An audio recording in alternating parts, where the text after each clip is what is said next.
한 방울도 남김없이 증발했고 고열 때문에 해저마저 녹아버렸습니다. 대자연으로 불리는 지구. 최근의 연구를 통해 우리와 친숙한 이 별이야말로 46억 년 동안 대변동을 거듭해온 거친 별임이 밝혀졌습니다.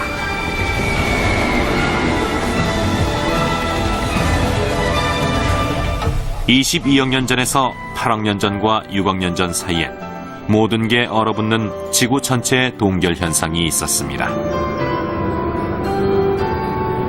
지구가 수백만 년에서 수천만 년 동안 얼음에 뒤덮이자 생물은 엄청난 타격을 받았죠.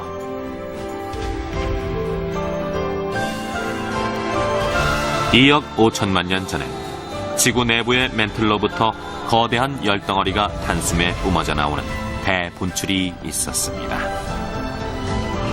무려 생물의 90% 이상이 사라지는 지구 최대의 재앙을 빚어냈습니다. 생명은 몇 번이고 전멸의 위기에 몰리곤 했습니다.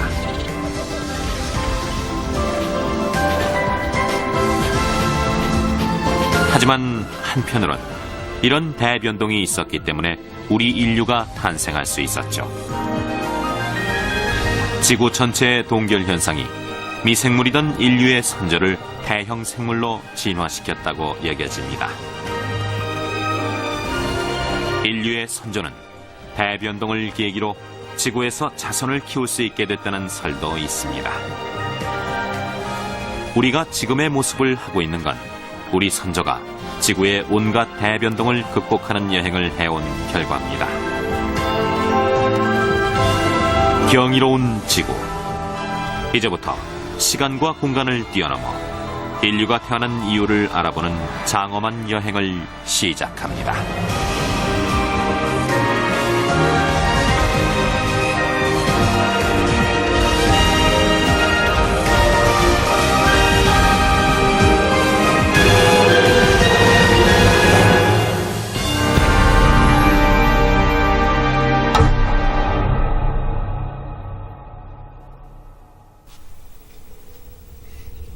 인류의 선조를 찾는 여행.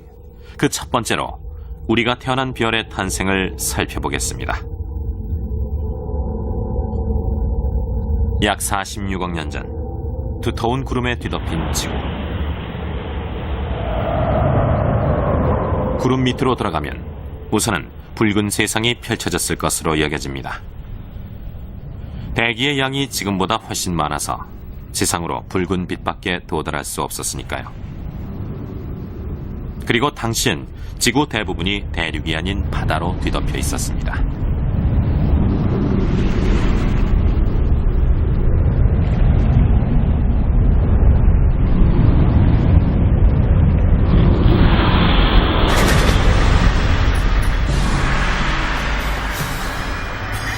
게다가 지금의 지구와는 결정적인 차이가 있었습니다. 그 크기가 지금의 10분의 1밖에 되지 않았기 때문이죠. 작은 지구 주변의 모습도 지금과는 달랐습니다. 지구처럼 작은 행성들만 늘어서 있었으니까요. 지금은 수성과 금성, 지구와 화성밖에 없는 영역 안에 20개 정도의 소행성이 북적대며 돌고 있었습니다.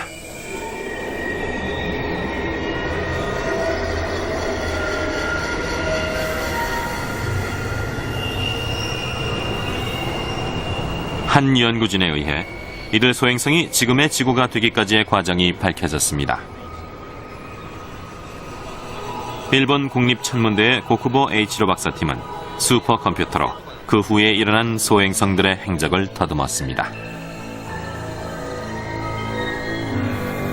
20개의 행성은 약 1000만 년 동안 평온하게 태양의 주위를 돌았습니다. 이변은 그 후에 생겨났죠. 서로의 중력에 의해 소행성들의 궤도가 무너져서 충돌이 일어났으니까요. 충돌에 의해 소행성은 마치 물엿처럼 녹은 후에 결국엔 2배 크기의 행성으로 뭉쳐집니다.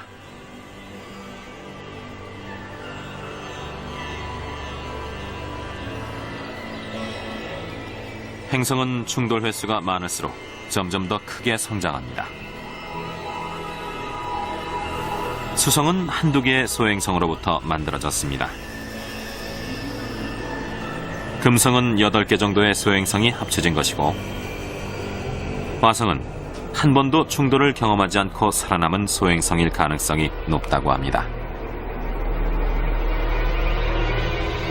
그리고 지구는 10개 정도의 소행성이 충돌해서 지금의 크기가 됐습니다.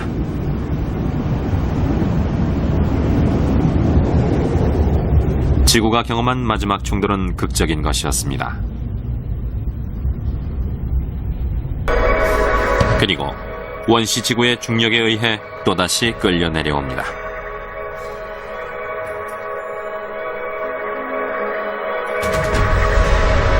그런데 이때의 충돌에선 파편의 일부가 지구 표면으로 돌아오지 않고 주위에 머물러 있었습니다.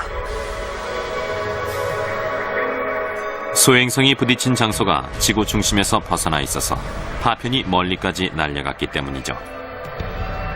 당시에 지구에서 하늘을 바라보면 그 파편이 토성의 고리처럼 하늘 가득 흩어져 있는 게 보였을 겁니다.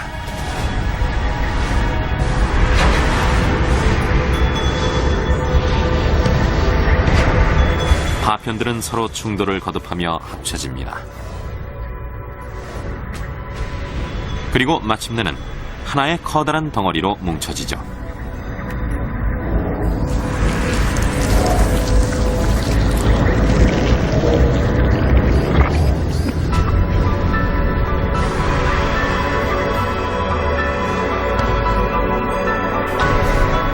이건 바로 우리에게 아주 친숙한 별, 달입니다.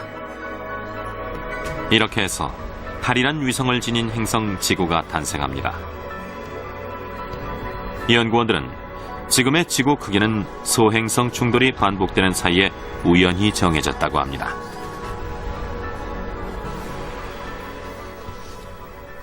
실은 그런 식의 충돌에 의해서 현재의 궤도에 있는 지구의 크기로까지 크게 변할 가능성이 있기 때문에, 예를 들어 원래보다 절반이 더 늘거나 2배 크기로 변했을지도 모릅니다.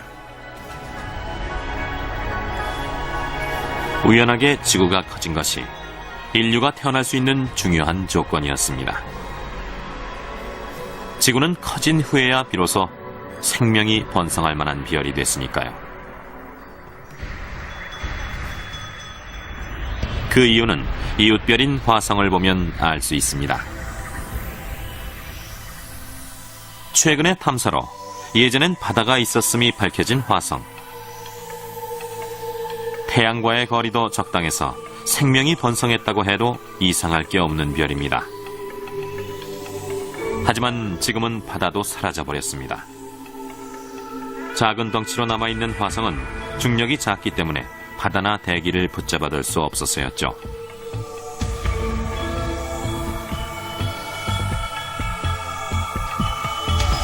아마도 지구가 작은 크기로 남아있었다면 지금의 화성 같은 황량한 별이 됐을 겁니다. 화성과 지구, 두 별의 운명을 갈라놓은 건 그 크기의 차이였습니다.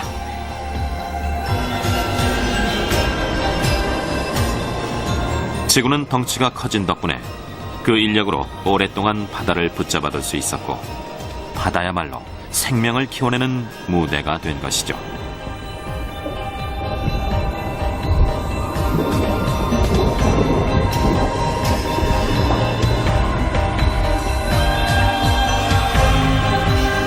그렇다면 인류의 궁극적인 선조인 지구 최초의 생명은 어떤 모습으로, 어떤 생활을 하고 있었을까요?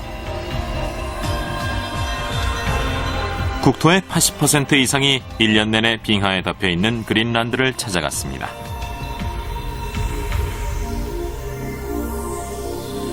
우리의 목적지는 이수와 지방. 이수와는 현지어로 대지가 죽어서 얼음으로 변하는 장소를 뜻합니다. 이곳은 손꼽히는 오래된 암석지대로 유명하죠.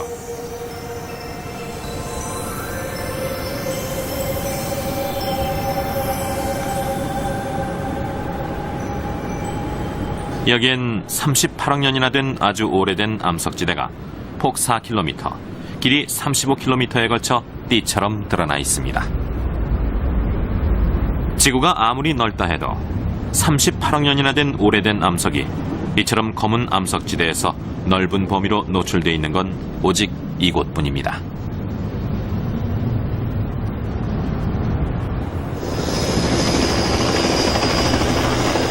그리고 이 암맥의 일부에선 가장 오래된 생명의 흔적이 발견됐습니다.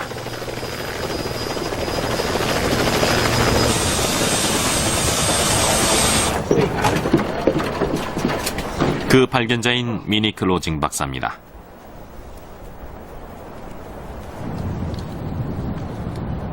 연구원이라면 다 알고 있다는 그 바위는 암맥 한편에 조용히 남아 있었습니다.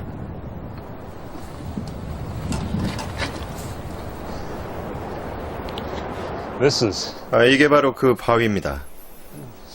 보시는 것처럼 이건 지구상 어디에서도 볼 수 없는 38억 년을 거슬러 오르는 바위죠. 1제곱미터 정도의 작은 바위. 여기에 전 세계 연구원의 뜨거운 시선이 집중돼 있습니다.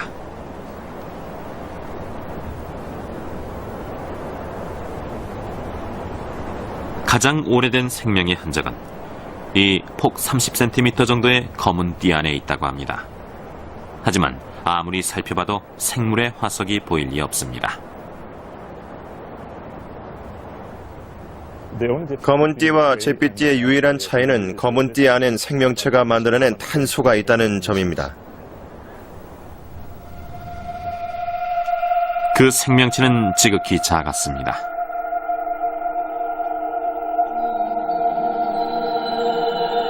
확대해보자 검은 알갱이가 무수하게 많이 보입니다. 이게 탄소 알갱이입니다. 분석 결과 38억 년 전에 생물의 몸을 이루던 재료로 여겨집니다. 로징 박사는 길이가 100분의 1mm인 이 생물이 현재의 세균을 닮은 미생물이었을 것으로 추정합니다.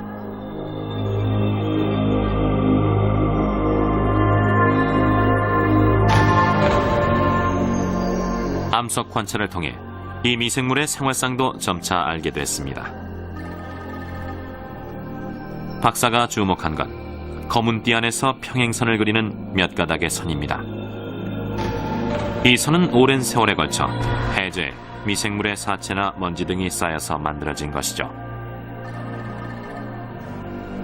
이 선이 거의 일직선으로 보이는 건 이 장소가 파도나 바닷물 흐름의 영향을 전혀 받지 않았음을 말해줍니다. 38억 년 전, 이곳은 육지에서 멀리 떨어진 수심 수백 미터의 조용한 해저였습니다. 이 생물은 물속을 떠돌듯이 헤엄치며 살았습니다. 바닷물로부터 탄소를 가진 영양분을 흡수해서 몸을 만들었을 것으로 보입니다.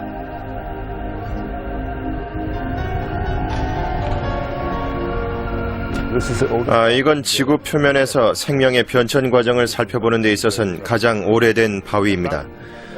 오랜 세월을 거슬러 올라가 보면 생명이 보입니다. 이렇듯 아득한 옛날엔 여기에 생명이 있었죠. 우린 바다가 생기고 생명이 존재할 조건이 갖춰진 44억 년 전쯤에 생명이 생겨났을 거로 추측을 하지만 그 전에 생겨났을 수도 있습니다. 그린란드에서 발견된 가장 오래된 생물의 흔적.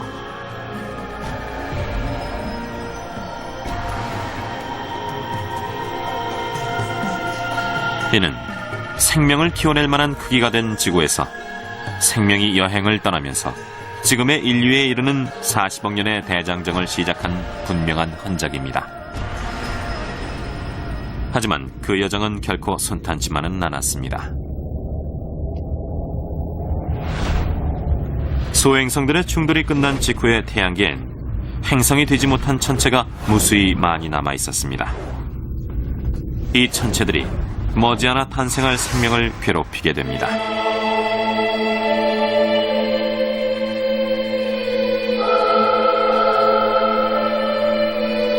우주에서 날아드는 천체의 에너지는 우리의 상상을 훨씬 초월합니다.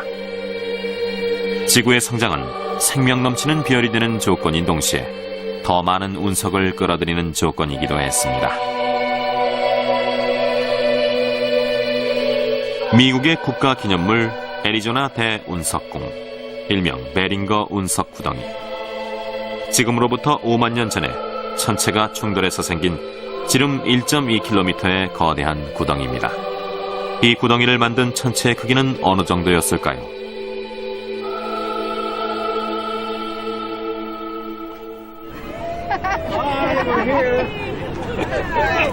(2003년) 여름, 이 운석궁으로 100명 가까운 사람들이 모였습니다. Okay, folks. Everyone. 이들은 이 구덩이가 천체 충돌로 만들어졌다고 주장한 다니엘 베링거의 후손입니다. 베링거가 운석궁을 사들인 지 100년이 되는 걸 기념해서 전국에서 모두 모인 것이죠.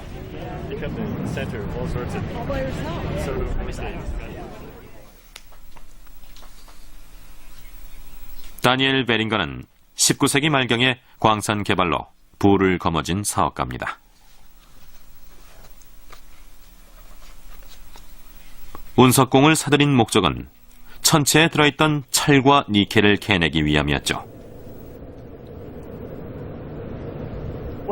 이 언덕으로 온 조부님은 여길 바라보면서 생각하시길 이 정도의 구덩이를 만들 만한 물체라면 적어도 바닥지름의 절반인 500m는 될 거라고 여겼죠. 그리고 그 정도 크기라면 수백만 톤의 니켈과 철이 들어있어서 상업적으로 대단한 가치가 있을 것이고 수백만 달러를 벌어들일 것이라고 믿었습니다.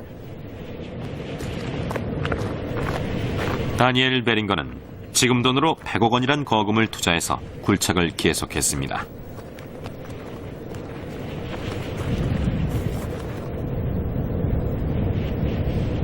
하지만 아무리 파내도 철이나 니켈은 나오지 않았죠.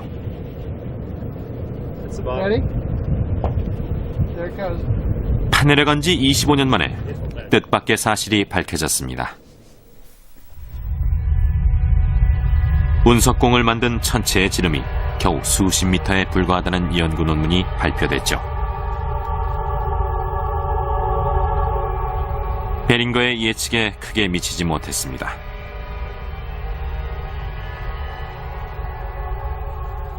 별 수 없이 베링거는 굴착을 단념했고 그 직후에 심장마비로 사망하고 맙니다. 구덩이가 워낙 크기 때문에 저 역시 쉽사리 똑같은 실수를 했을 겁니다. 직관적으로 볼 때도 이렇게 엄청난 구덩이를 만들 정도라면 무척이나 큰 바위로 믿었겠죠. 이 네모난 울타리만한 작은 천체가 지름 1.2km의 거대한 구덩이를 만들었습니다.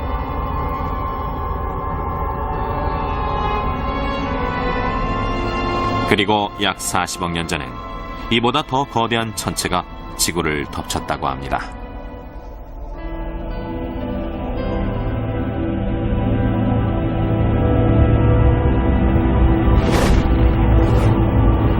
그 천체는 베링거 운석궁을 만든 천체보다 지름은 10,000배, 무게는 1조 배나 더 나갔다는군요.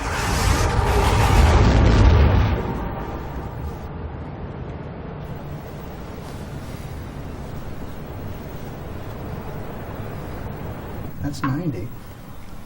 40억 년 전의 천체 충돌을 연구하는 스탠포드 대학의 노먼 슬리프 박사와 나사의 케빈 잔네 박사입니다. Even you'd like to look at it pretty early, so you get nice shadows. It's also pretty nice. Start with South Pole Aitken. 지구에선 지각 변동 때문에 오랜 옛날의 운석궁은 모조리 사라졌습니다. Well, it's the other side. 같은 방식, See if we can. 같은 방향으로. 우와, 다들 어디 있지? 두 사람은 달에 주목했습니다. 달엔 지각 변동이 없기 때문에 오랜 옛날의 운석궁이 고스란히 남아있어서죠.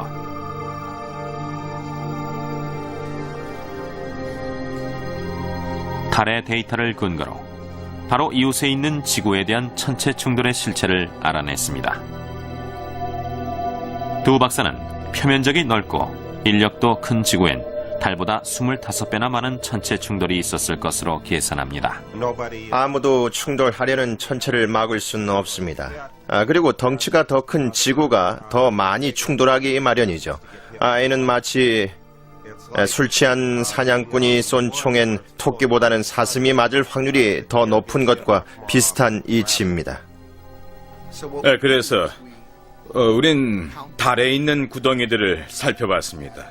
그리고 달을 그보다 더 큰 지구의 크기로 확대해봤죠. 그렇게 해서 우린 지구가 지름이 500km나 되는 천체들과 충돌했음을 알아냈습니다. 지구에 충돌한 천체의 크기와 그 횟수입니다. 지름 500km가 넘는 천체가 최대 6번 충돌했을 것으로 추정됐습니다. 지구는 몸집이 커져갈수록 좀 더 커다란 천체를 끌어들이는 거대한 자석처럼 변하고 만 것이죠.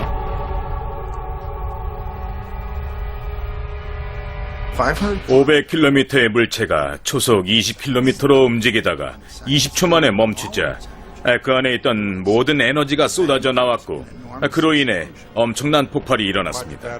그래서 태양계 안에서 미생물이 생존할 가능성을 본다면 지구에서보단 화성에서 사는 게 더 안전하죠. 지름 500km의 천체가 충돌할 때 지구에선 어떤 일이 일어날까요? 지구 물리학을 전공한 과학자의 감독하에 모의 실험을 했습니다. 천체의 크기나 그 충돌의 영향을 알아보기 쉽게 하려고 현재의 지구에서 충돌이 있었다고 가정합니다.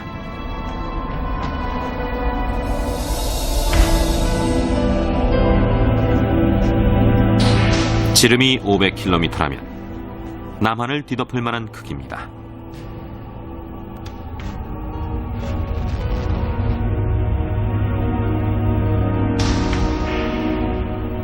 낙하 지점은 일본으로부터 남쪽으로 1500km 지점의 태평양으로 정했습니다. 천체의 속도는 시속 72,000km. 하지만 천체가 워낙 거대하기 때문에 으스스할 정도로 느려 보이는군요.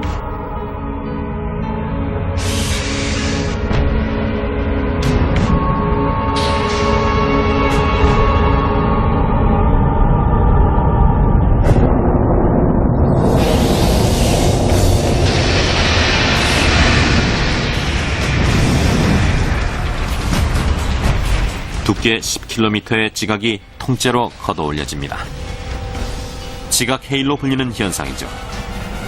지각 해일이 엄습한 수심 4,000m의 바다도 마치 얇은 껍질처럼 보입니다.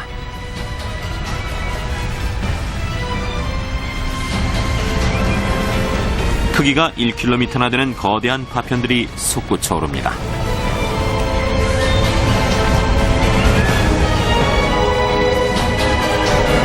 일본 열도도 분쇄되고 맙니다.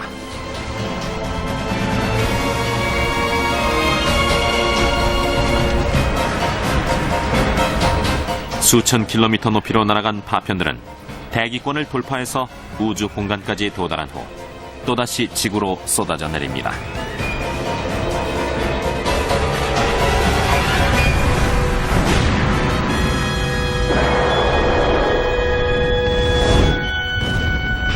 (7,000m) 높이의 운석공 테두리는 거대한 산맥처럼 보입니다. 운석공 지름은 4,000km로 괌섬에서 중국 대륙 일부까지 집어삼킵니다. 하지만 이건 재앙의 사소한 시작에 불과합니다.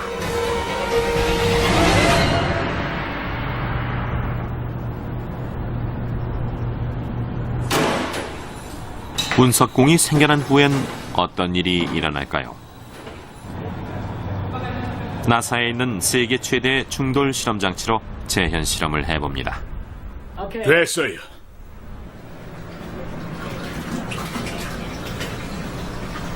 수조 안에 물을 채웁니다. 이걸 지구의 바다로 가정하죠.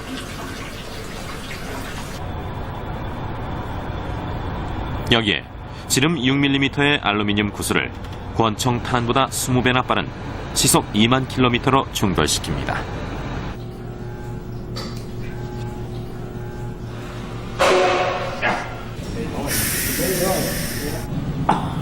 와, 굉장하군. 정말로 굉장합니다. 겨우 6mm의 구슬이 사방 1m 길이의 수조안을 크게 뒤흔듭니다.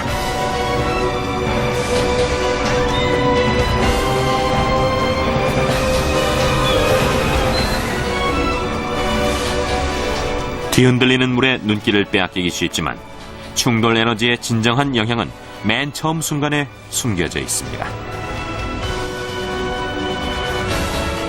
초당 6,000장을 찍은 느린 화면으로 다시 한번 보겠습니다.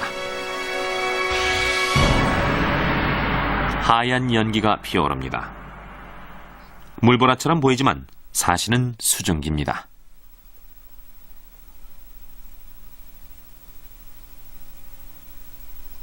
수면에 닿은 구슬엔 급브레이크가 걸려서 갖고 있던 운동에너지 대부분이 열로 변합니다.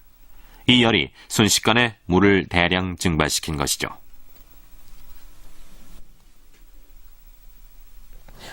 한 천체가 지구 표면에 충돌할 때 그 전체는 자그마치 4,000도에서 6,000도까지 가열될 수 있습니다. 이건 태양 표면만큼이나 뜨거운 온도죠. 고온이 됐을 때 충돌 지점의 암석이나 천체엔 어떤 일이 일어날까요? 홋카이도 대학에서 실험을 해봅니다.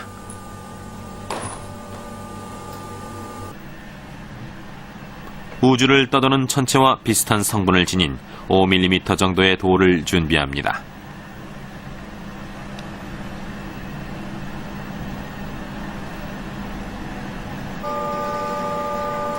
진공 속에서 2,000도가 넘는 온도를 낼 수 있는 특별한 장치에 넣습니다. 온도를 점점 높여갑니다. 돌 전체가 녹아서 작은 기포가 무수히 생겨납니다.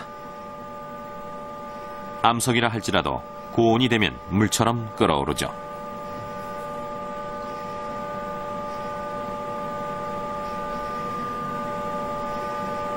증발한 돌은 기체인 암석 증기가 됩니다.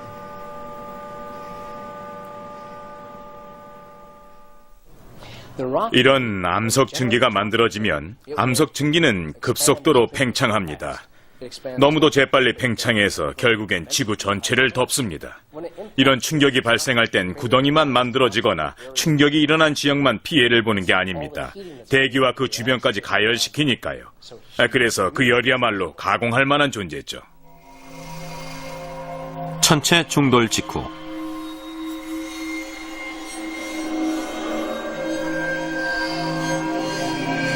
우주에서 보면 운석공 안에 이변의 주역이 드러납니다. 장렬하듯이 빛나는 거대한 덩어리. 이것이 기체가 된 암석인 암석 증기이며 그 무게는 무려 1,000만 메가톤입니다.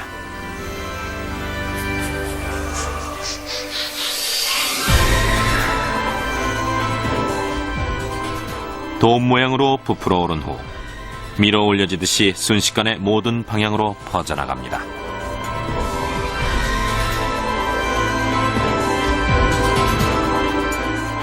지금의 지구로 추정하면 일본 남부 해저에 낙하한 지 3시간여 만에 암석 증기는 히말라야 산맥에까지 이릅니다.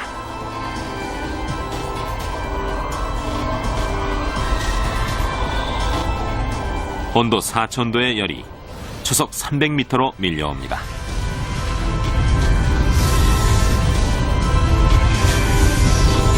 암석 증기로 뒤덮인 가운데 눈은 순식간에 녹은 후 강을 만들 틈도 없이 증발해버립니다.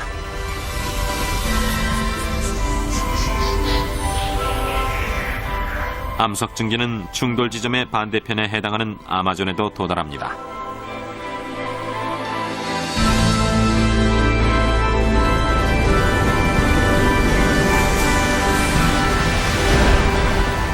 고열 때문에 나무가 차례대로 자연 발화해서 밀림은 눈 깜짝할 새 불바다로 변합니다.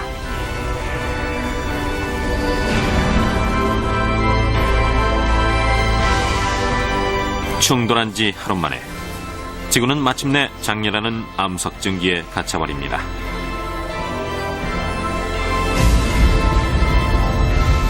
암석 증기는 1년 가까이 지구 전체를 뒤덮고 맙니다. 순식간에 수많은 태양이 나타난 것과 마찬가지죠.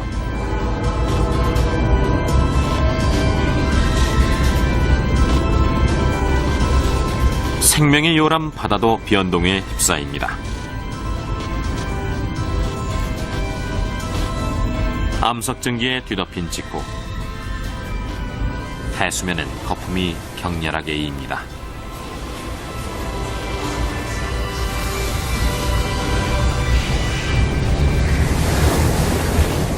바다가 끓기 시작한 것이죠.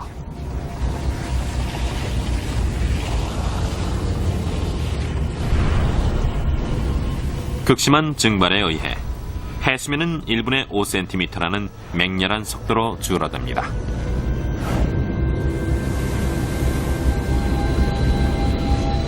바닷물이 증발되자 소금이 드러납니다.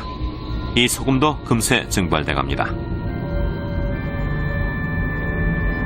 모습을 드러낸 해저는 여지없이 고열의 영향으로 용암처럼 녹기 시작합니다.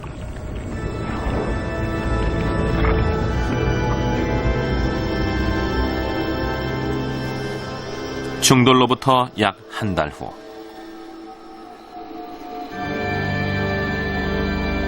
암석 증기 아래에 놓인 지표면입니다.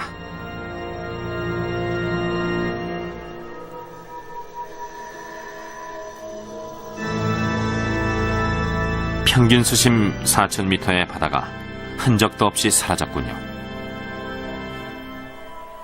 지름 500km인 천체와의 충돌. 이는 생물을 모조리 멸종시키는 무시무시한 일입니다. 지구는 생명을 감싸 안는 자상한 어머니가 아닌 대변동을 거듭하며 생명에게 시련을 안겨주는 엄한 아버지 같은 존재였습니다.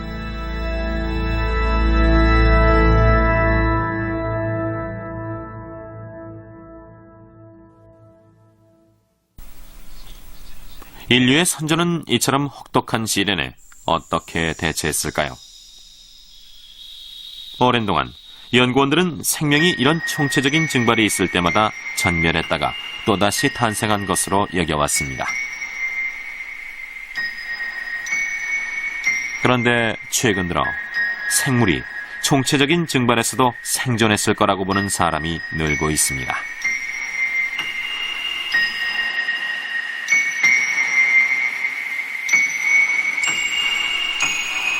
미국 뉴멕시코주에서 이런 생각을 뒷받침하는 발견이 있었습니다.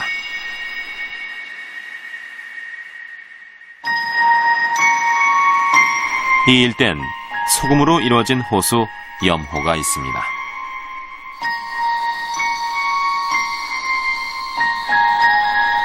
(2억 5천만 년) 전 여기에 드넓은 바다가 있었습니다. 염호는 그 바다가 집안의 융기에 의해 말라버린 자치입니다. 이 현대판 총체적인 증발이 당시의 미생물에게 어떤 영향을 미쳤는지를 연구하는 사람이 있습니다.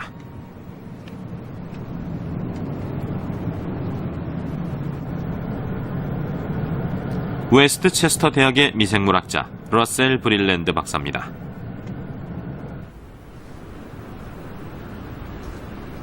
박사가 주목한 건 염호 바로 옆에 있는 방사성 폐기물 매립 시설입니다. 핵무기 제조에 사용한 연장이나 장갑 같은 방사능에 오염된 물건을 지하에 묻는 시설이죠.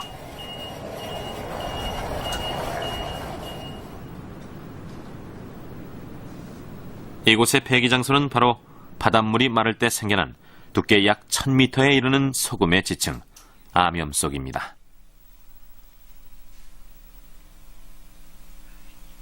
암염은 조금씩 팽창하는 성질이 있어서 수백 년이 지나면 핵 폐기물이 소금 속에 완전히 갇혀버린다고 합니다.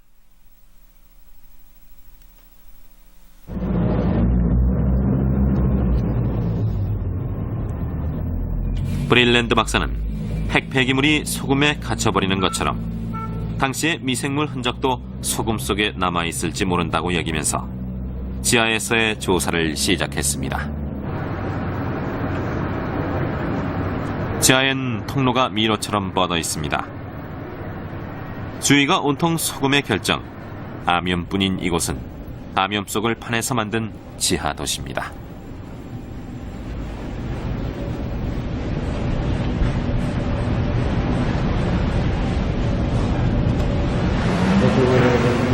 통로와 통로를 나누는 전동문을 차례로 열면서 앞으로 나아갑니다.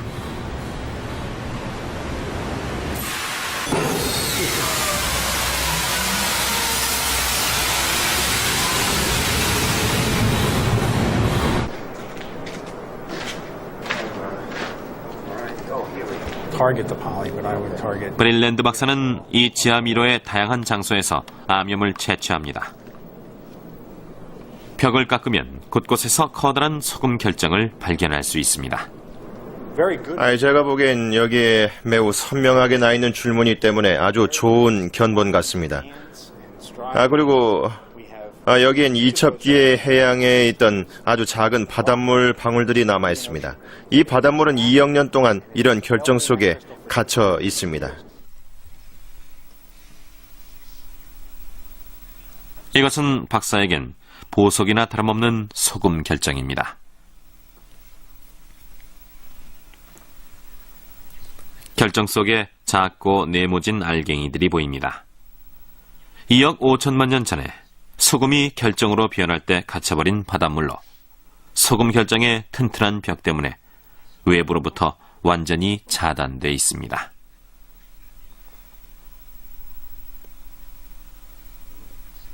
브릴랜드 박사는 결정의 작은 구멍을 뚫어서 안에 있던 물을 신중하게 꺼낸 다음 분석했습니다. 그 결과에 박사 자신도 깜짝 놀라고 맙니다.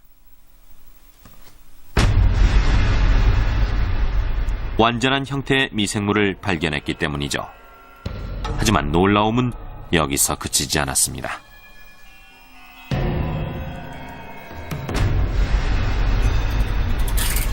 넉 달 동안 영양분을 주입해온 후의 일입니다. 미생물이 활발하게 분열해서 증식을 시작합니다. 말하자면 2억 5천만 년 만에 되살아난 것이죠. 소금 결정 속에서 찾아낸 그 세균은 죽어있지도 살아있지도 않았습니다. 일종의 포자 상태로 오랜 시간 동안 활동을 멈추고 있었기 때문에 그야말로 진득하게 기다렸다고 할 수 있습니다. 이와 같은 수면 상태의 놀라운 점은 영양분도 필요치 않고 폐기물도 만들지 않은 채로 생존에 필요한 조건이 다시 생겨날 때까지 무작정 기다린다는 사실이죠. 바닷물이 증발되는 와중에서 미생물은 그야말로 소금 결정에 갇혀버린 아주 적은 물에 생존을 건 셈입니다. 브릴랜드 박사는 다양한 장소로 진출해서 살아남는 그 강인함이야말로 생명의 본질일 것이라고 여깁니다.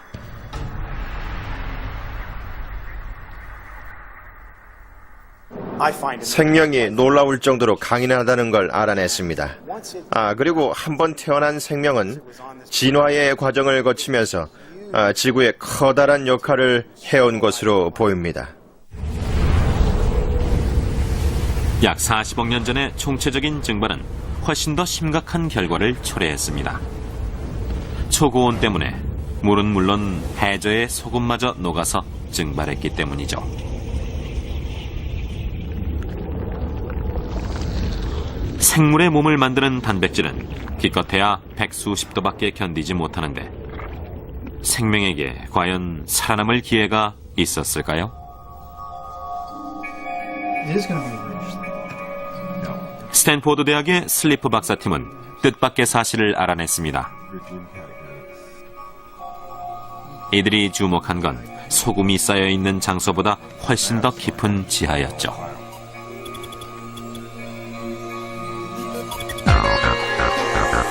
지하의 온도 분포를 살펴봅니다. 지구 내부의 열 때문에 깊은 곳이나 해저 화산 근처는 온도가 높아집니다. 거기에서 멀어질수록 온도가 내려가서 녹색 영역은 100도 이하, 청색은 50도 이하입니다. 청색 영역일 경우 생물의 단백질이 파괴되지 않습니다.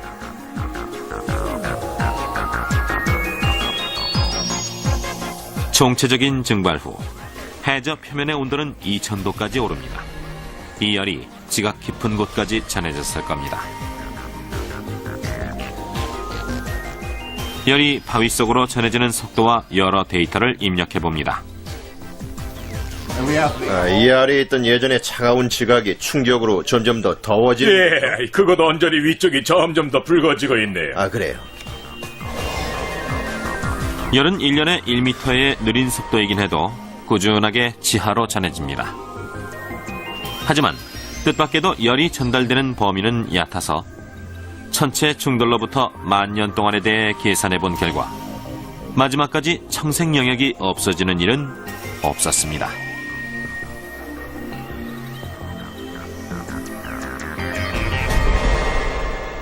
1km나 2km 지하에서 사는 생물은 상당히 안전할 것으로 보입니다.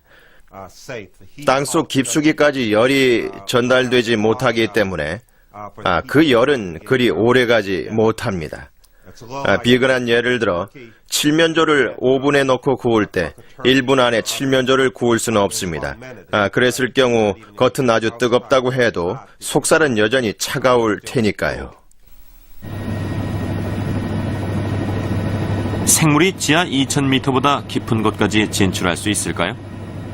그 해답은 이미 남아프리카에서 발견되고 있습니다. 여긴 금광산으로 지하 최대 3,500m까지 갱도가 나 있습니다.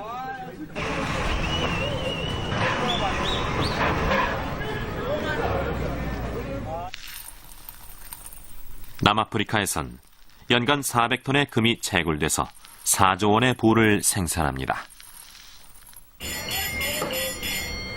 이렇듯 인간의 욕망이 파낸 지구에서 가장 깊은 구멍 속에서 미생물을 찾는 연구 계획이 진행되고 있습니다.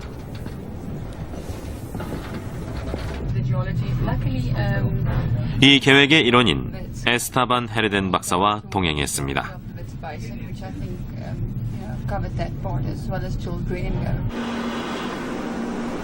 갱도를 파내기 전 이곳은 지하 깊숙이 있는 바위 속이었습니다.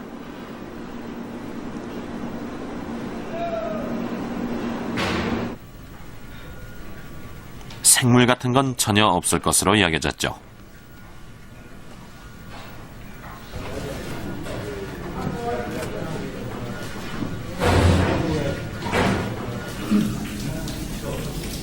캄캄한 갱도를 30분 동안 걸었습니다. 맨 앞에 있는 사람이 폭발 위험이 있는 메탄가스의 농도를 확인하면서 신중하게 전진합니다. 주위의 바위 틈으로부터 늘 메탄가스가 새어나오니까요.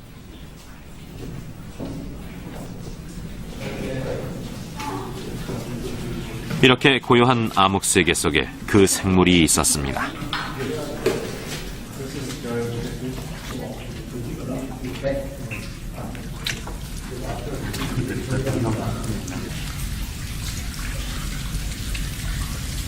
지하수가 스며나오는 암벽에 흰색과 검은색의 막처럼 생긴 것이 가득 묻어 있군요. 다양한 미생물의 덩어리입니다. 분석 결과 지표에선 볼 수 없는 미생물임에도 불구하고 산소 호흡 같은 지하에선 쓸모없는 유전자를 지닌 것이 많이 발견됐습니다. 이는 이들이 아득한 옛날에 지표로부터 이 지하 깊숙한 곳으로 진출했음을 말해줍니다. 바위 틈이라는 낯선 장소로 스며들어와서 생명을 이어온 것이죠.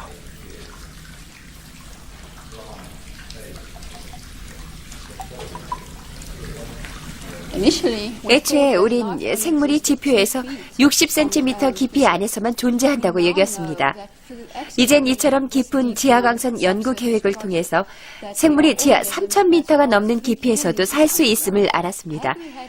또 다른 지하 깊숙한 환경을 접하더라도 그곳에서 우린 여기에서 보여주는 것과 똑같은 형태의 생명체의 흔적을 찾아낼 겁니다. 지하는 생명의 거대한 저장고였습니다.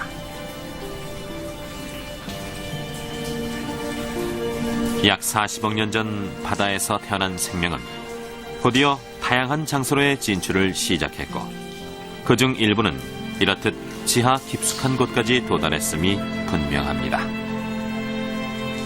총체적인 증발로 바다 생물이 전멸했다고 해도 지하로 진출해 있던 모험가들만은 살아남았을 것으로 여겨집니다.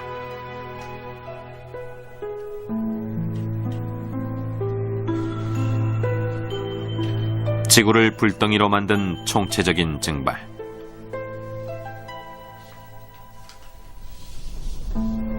일 년 후엔 암석 증기가 사라지면서 기온도 조금씩 내려간 것으로 보입니다.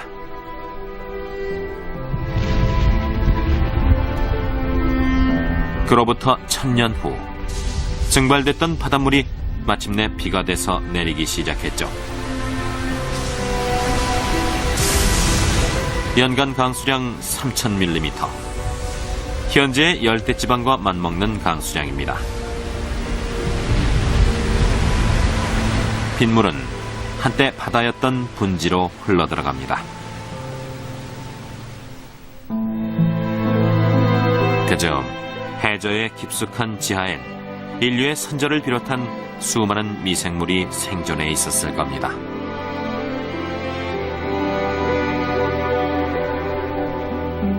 비는 2000년 이상에 걸쳐 주기적으로 내립니다.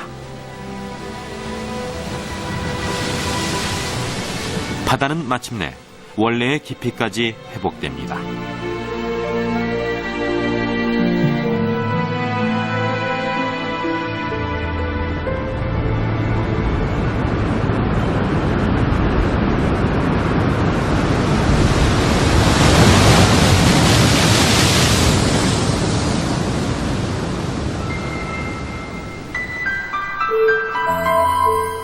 눈앞에 다시 모습을 드러낸 바다라는 신천지. 지하에 있던 미생물 중에서 곧이어 또다시 모험을 시작하는 것이 나타났습니다. 3000년 동안 살아왔던 지하를 떠나서 다시 바닷속으로 진출한 것이죠. 이들 중엔 분명 인류의 선조도 있었을 겁니다.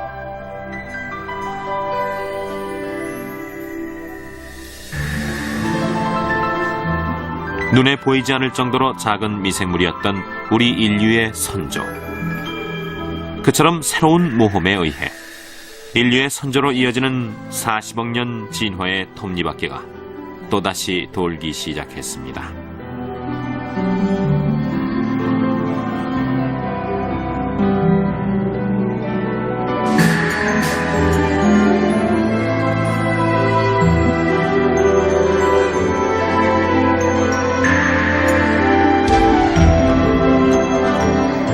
그 후에도 생명은 끊임없이 신천지로의 도전을 계속했고 그때마다 진화의 계단을 올라갔습니다.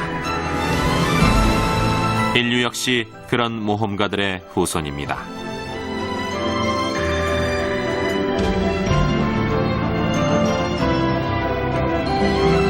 약 20만 년 전 아프리카에서 탄생한 호모사피엔스는 5만 년 전에 아프리카를 나온 후 아시아와 베링 해협을 건너 약 10,000년 전엔 남미의 끝에 이릅니다.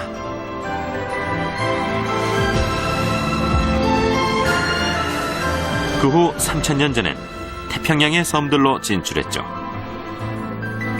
아시아에서 수천 킬로미터 떨어진 멜라네시아와 폴리네시아의 섬들에도 허술한 배를 타고 건너갔습니다.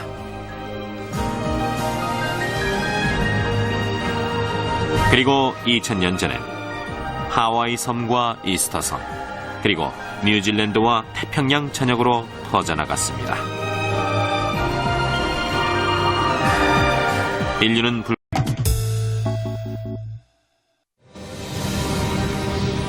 수천 년 동안 우리는 우주의 작동 원리를 밝혀내기 위해 노력해왔습니다. 그 결과 상당한 성과를 거두었고 은하계, 항성, 행성의 움직임을 명확하게 설명하는 일련의 법칙들을 발견했죠.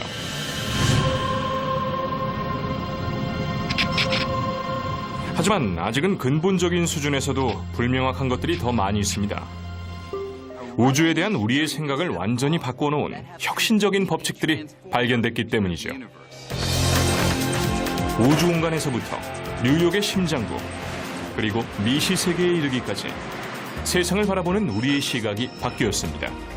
현실 세계에 관한 우리의 지식을 재정의하고 있는 이 기이하고 신비한 법칙 덕분이죠. 바로 양자역학의 법칙들입니다. 양자역학이 다루고 있는 원자와 밀입자는 모든 물질 속에 존재합니다. 항성과 행성, 암석과 건물, 여러분과 제 몸속에도 말이죠. 일상생활에선 양자역학의 기이함을 인지하지 못하지만 어디에 있는지만 알면 주변에서 항상 볼 수 있습니다. 여러분의 시점을 바꾸고 가장 작은 미시 세계인 원자와 입자 단계로 내려가기만 하면 됩니다.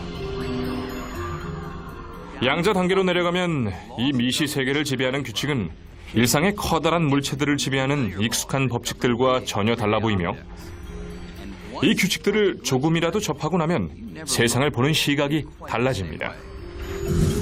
얼마 전까지도 우리는 물리 법칙들을 잘 알고 있다고 생각했습니다. 행성이 어떤 식으로 태양 둘레를 공전하는지에서부터 공이 어떤 식으로 보물선을 그리며 날아가는지, 파문이 어떤 식으로 수면 위로 퍼져나가는지까지 말이죠. 이런 법칙들은 고전역학이라고 불리는 일련의 방정식으로 표현됐고, 우리는 이를 통해 사물의 움직임을 확실하게 예상할 수 있었으며, 과학자들이 빛의 특이한 성질을 설명하기 위해 애썼던 약 100여 년 전까지는 이 모든 법칙들이 이치에 맞는 듯 보였습니다.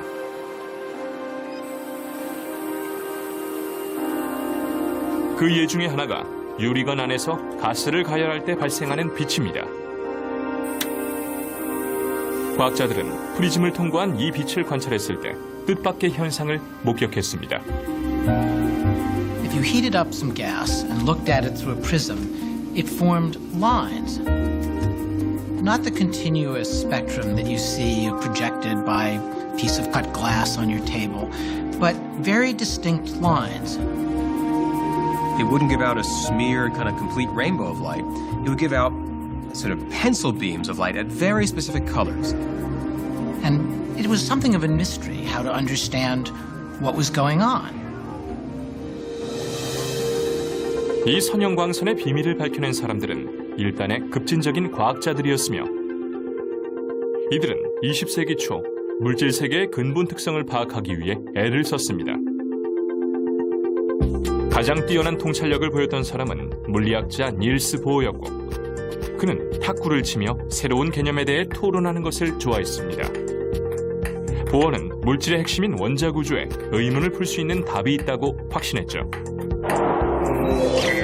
그는 원자들이 태양계의 축소판이며 훨씬 작은 입자인 전자들이 핵둘레를 공전한다고 생각했습니다. 행성들이 태양 둘레를 공전하듯이 말이죠. 하지만 보어는 태양계와는 달리 전자들은 아무 궤도에서나 공전할 수 있는 것이 아니라 허용된 특정 궤도에서만 공전할 수 있다고 제안했습니다. And he had a really surprising and completely counter-physical idea, which was that there were definite states, fixed orbits that these electrons could have, and only those orbits. 보어는 원자가 가열됐을 때 전자들이 들뜬 상태가 되어 정해진 궤도에서 다른 궤도로 옮겨가며, 안쪽 궤도로 옮겨갈 때마다 특정 파장을 지닌 빛의 형태로 에너지를 방출하기 때문에 원자가 특정한 색의 빛을 발산한다고 주장했습니다. 양자 도약이란 용어도 바로 여기에서 나왔죠. If it weren't for the quantum leap, you would have this smear of color coming out from an atom as it got excited or de-excited. But that's not what we see in the laboratory. You see very sharp reds and very sharp greens. It's the quantum leap that's the origin and the author of that sharp color. 양자 도약을 발견하고 이렇게 놀랐던 이유는 전자가 궤도 사이의 공간을 지나가지 않고 다른 궤도로 곧바로 건너뛰는 듯 보이기 때문입니다. 이것은 화성이 목성의 공정 궤도로 갑자기 건너뛰는 것과 같습니다. 보어는 양자 도약이 원자를 구성하는 전자들의 기이한 근본 특성에서 비롯되며 에너지의 근원이 더는 분리되지 않는 개별적인 덩어리라고 주장했습니다. 바로 최소 단위의 물리량인 양자이며 전자가 개별적인 특정 궤도만 차지할 수 있는 이유도 이 양자 때문입니다. An electron had to be here or there and simply nowhere in between. And that's like nothing we experience in everyday life. 불가사의하게 보이는 만큼이나 빠르게 보어의 가설을 입증하는 증거들도 증가했습니다. 전자는 행성이나 탁구공과는 다른 법칙들에 따라 움직였죠.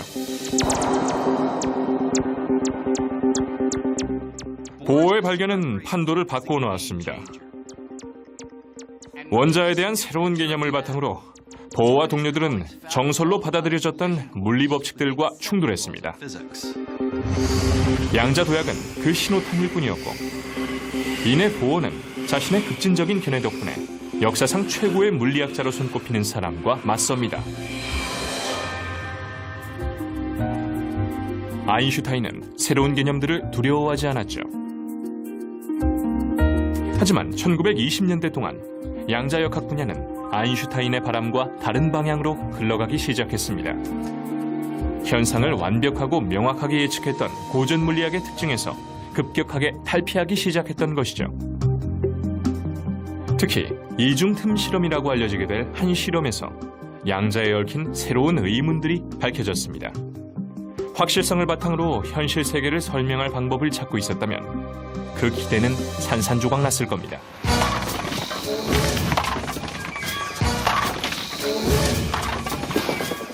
이중틈 실험이 현실 세계에 대한 우리의 생각을 얼마나 급격하게 바꿔놓았는지 비슷한 실험을 통해 느껴볼 수 있습니다. 미립자가 아니라 볼링장에서 볼 수 있는 이런 일반적인 물체를 가지고 진행하는 실험으로 말이죠. 하지만 먼저 볼링장 레인에 두 가지 변화를 줘야 합니다.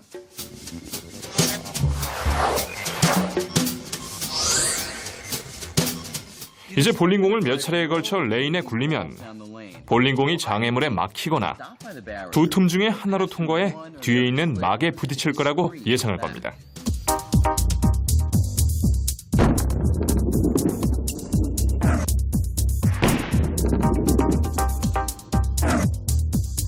실제 결과도 예상과 같습니다.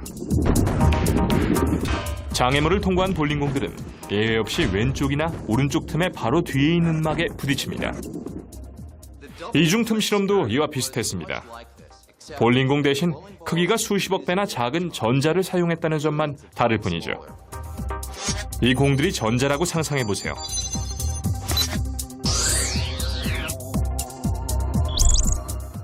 이제 공들을 던지면 어떤 일이 벌어지는지 살펴보죠.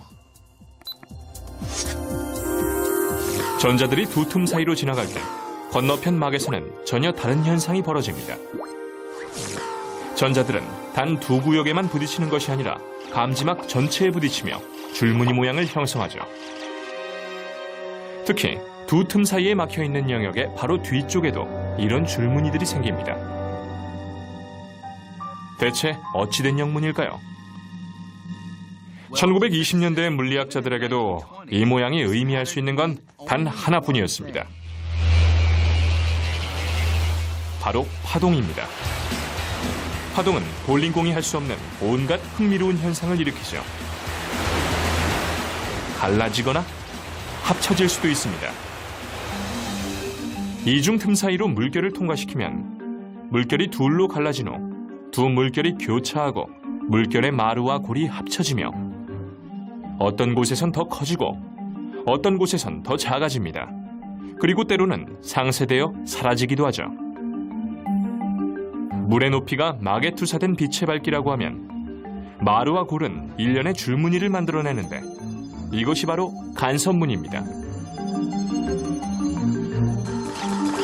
그렇다면 어떻게 입자인 전자가 이런 무늬를 형성하고 어떻게 파동이 도달하는 영역에 전자가 부딪힐 수 있을까요?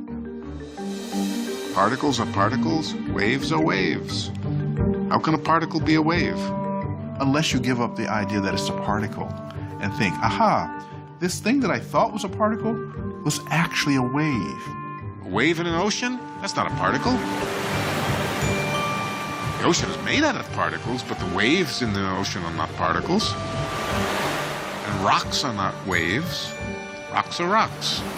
So a rock is an example of a particle, an ocean wave is an example of an ocean wave. And now somebody's telling you a rock is like an ocean wave. What? 이 실험이 처음 이루어졌던 1920년대 과학자들은 파동처럼 보이는 이 현상을 파악하기 위해 노력했습니다. 마침내 물리학자 막스 보른이 파동 방정식을 설명하기 위해 혁신적인 가설을 제안했습니다. 보른은 파동이 전자가 번져 나오는 것이나 기존 과학계에 알려진 것이 아니라 매우 특이한 무언가라고 단언했습니다. 바로 확률 파동입니다. 즉 보른은 어느 위치에서의 파동의 크기가 그 위치에서 전자가 발견될 가능성을 보여준다고 주장했습니다. Where the wave is big, that's not where most of the electron is. That's where the electron is most likely to be. And that's just very strange, right? So the electron on its own seems to be a jumble of possibilities. You're not allowed to ask, where is the electron right now? You are allowed to ask, if I look for the electron in this little particular part of space, what is the likelihood I will find it there? I mean, that bugs anyone, anytime. 이상한 얘기처럼 들리지만 전자와 같은 입자의 움직임을 설명하는 이 새로운 개념은 틀린 말이 아닙니다. 전자 하나를 던질 때 전자가 어디에 부딪힐지는 예측할 수 없지만 슈레딩거 방정식으로 전자의 확률 파동을 찾으면 정확하게 예측할 수 있습니다. 즉, 충분한 양의 전자들을 던지면 33.1%는 이곳에 부딪히고 7.9%는 이곳에 부딪힌다는 식으로 말이죠. 이런 예측은 실험에 의해 반복적으로 확인됐습니다. 따라서 양자역학의 방정식들은 매우 정확하고 정밀하다고 볼 수 있죠. 모든 것이 확률로 설명된다는 사실만 받아들인다면 말이죠.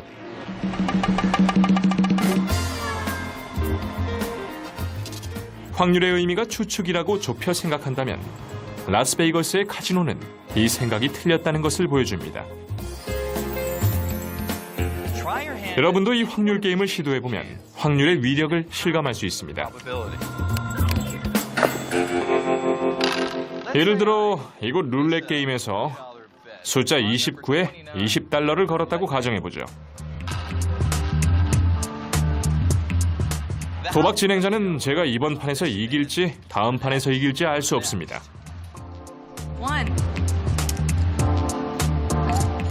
하지만 제가 이길 확률은 알고 있는데 이 게임에서는 38분의 1이죠.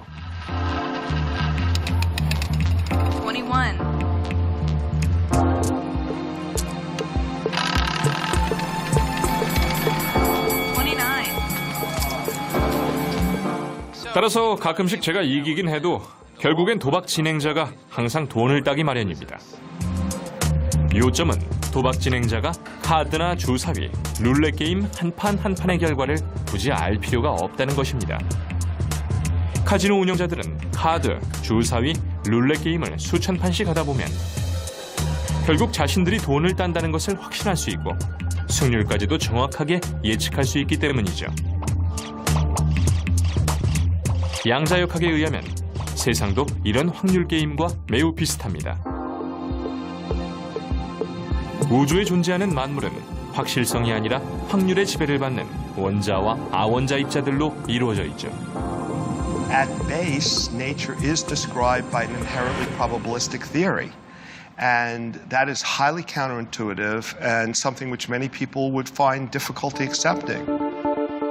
이 사실을 인정하기 힘들어했던 사람들 중엔 아인슈타인도 있었으며 그는 세상의 가장 근본적인 특성이 확률에 의해 결정된다는 것을 믿지 못했습니다. And this is what Einstein could not accept. Einstein said, God does not throw dice. He didn't like the idea that we couldn't with certainty say this happens or that happens.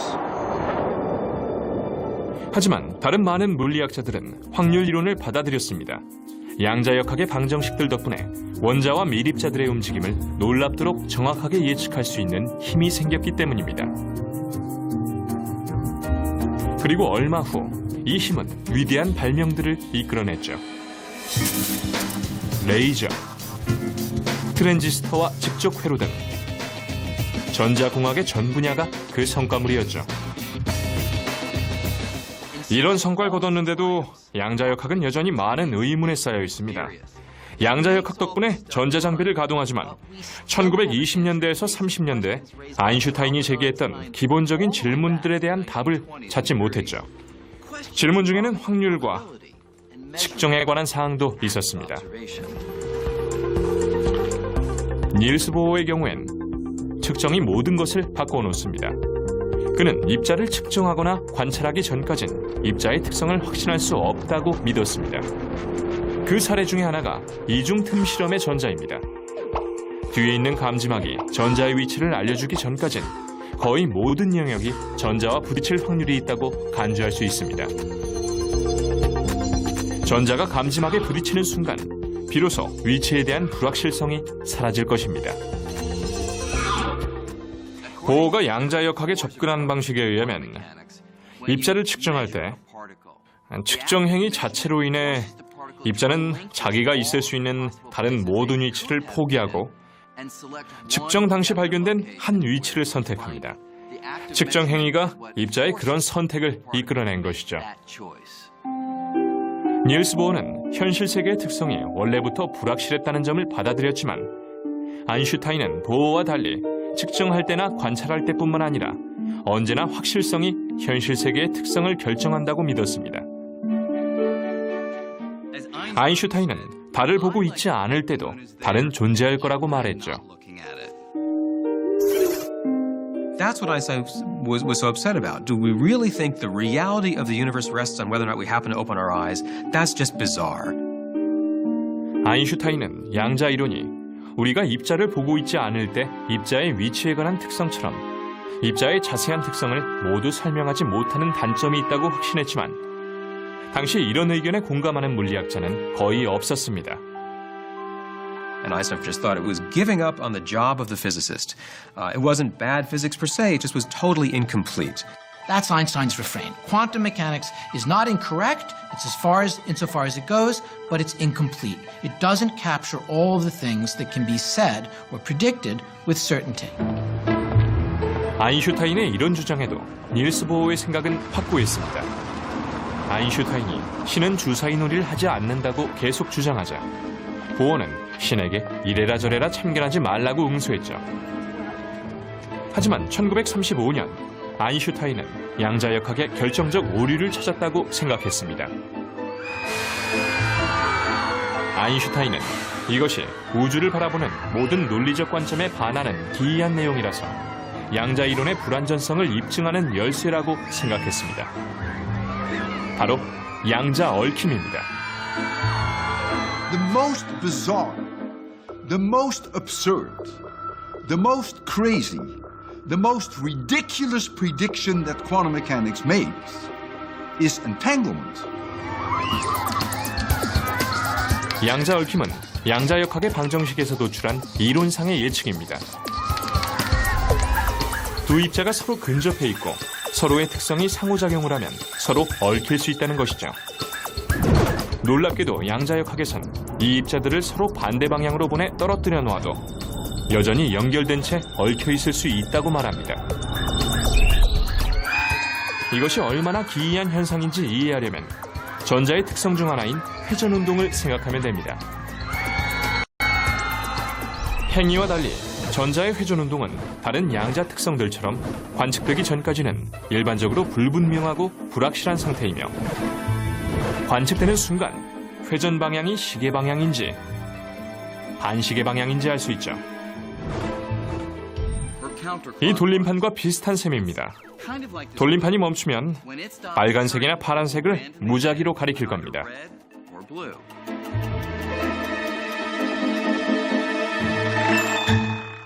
이제 돌림판을 하나 더 추가해보죠. 두 돌림판이 얽혀있는 두 전자처럼 움직인다면 매번 하나는 빨간색에 다른 하나는 파란색에 멈출 겁니다. 반대의 경우도 마찬가지죠. 지금은 돌림판이 서로 연결되어 있지 않아서 믿기가 어렵지만 닐스 보어와 그의 동료들이 채택한 양자역학은 여기서 더 나아가 두 돌림판이 서로 멀리 떨어져 있어도 심지어 돌림판 하나가 전선이나 송신기로 연결되지 않은 채 달에 있어도 돌림판을 봤을 때 하나가 빨간색에 멈추면 다른 돌림판은 파란색에 멈춥니다. 다시 말해 이곳에서 입자를 측정했다면 이 입자에만 영향을 주는 것이 아니라 거리와 상관없이 서로 얽혀있는 입자에도 영향을 준다는 것이죠. 아인슈타인에겐 멀리 떨어져 있는 돌림판이나 입자가 이런 식으로 연결돼 있다는 주장이 너무나 어이없어서 이 현상을 유령 같은 원격 작용이라고 불렀습니다. What's surprising is that when you make a measurement of one particle, you affect the state of the other particle. You change its state. There's no forces or pulleys or, telephone wires. There's nothing connecting those things, right? How could my choice to act here have anything to do with what happens over there? So there's no way they can communicate with each other. So it is completely bizarre. And it was something that Einstein realized in 1935. 아인슈타인은 양자 얽힘이 이런 식으로 일어난다는 주장을 인정할 수 없었고 수학 방정식만이 기이할 뿐이지 현실 세계는 그렇지 않다고 확신했습니다. 아인슈타인은 입자가 서로 얽힐 수 있다는 점엔 동의했지만 불가사의한 원격 연결을 포함하지 않고 보다 간단하게 양자 얽힘의 원인을 설명할 수 있다고 생각했습니다. 그래서 그는 양자 얽힘과 더 비슷한 것은 장갑 한 켤레라고 주장했죠. 이제 장갑을 한 짝씩 각각의 가방에 따로 넣었다고 가정해보죠.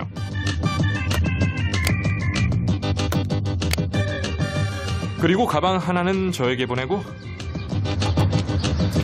다른 하나는 남극으로 보냅니다.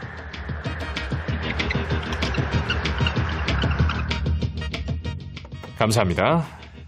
가방을 열어보지 않아도 왼쪽 장갑 아니면 오른쪽 장갑이라는 걸 알 수 있고 가방을 열었을 때 왼쪽 장갑이 있으면 아무도 가방 안을 확인해보지 않아도 남극으로 보낸 가방엔 오른쪽 장갑이 있다는 걸 곧바로 알 수 있을 겁니다.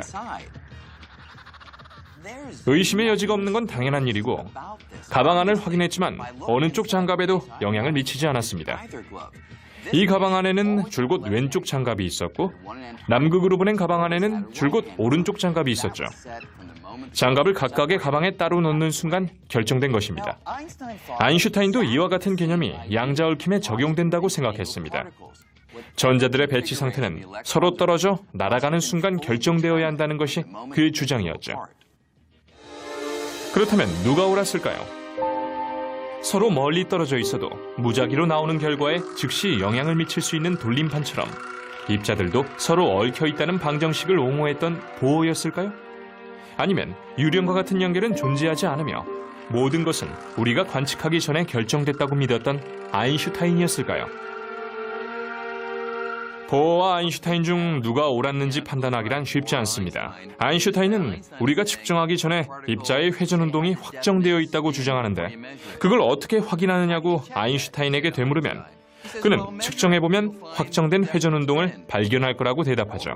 그러면 보어는 측정 행위가 회전운동을 확정지었다고 말할 겁니다. 아무도 해결책을 알지 못했죠.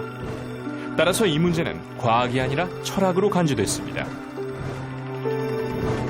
1995년 아인슈타인은 사망했지만 적어도 양자역학이 현실 세계를 제대로 설명하지 못한다는 확신에는 변함이 없었습니다.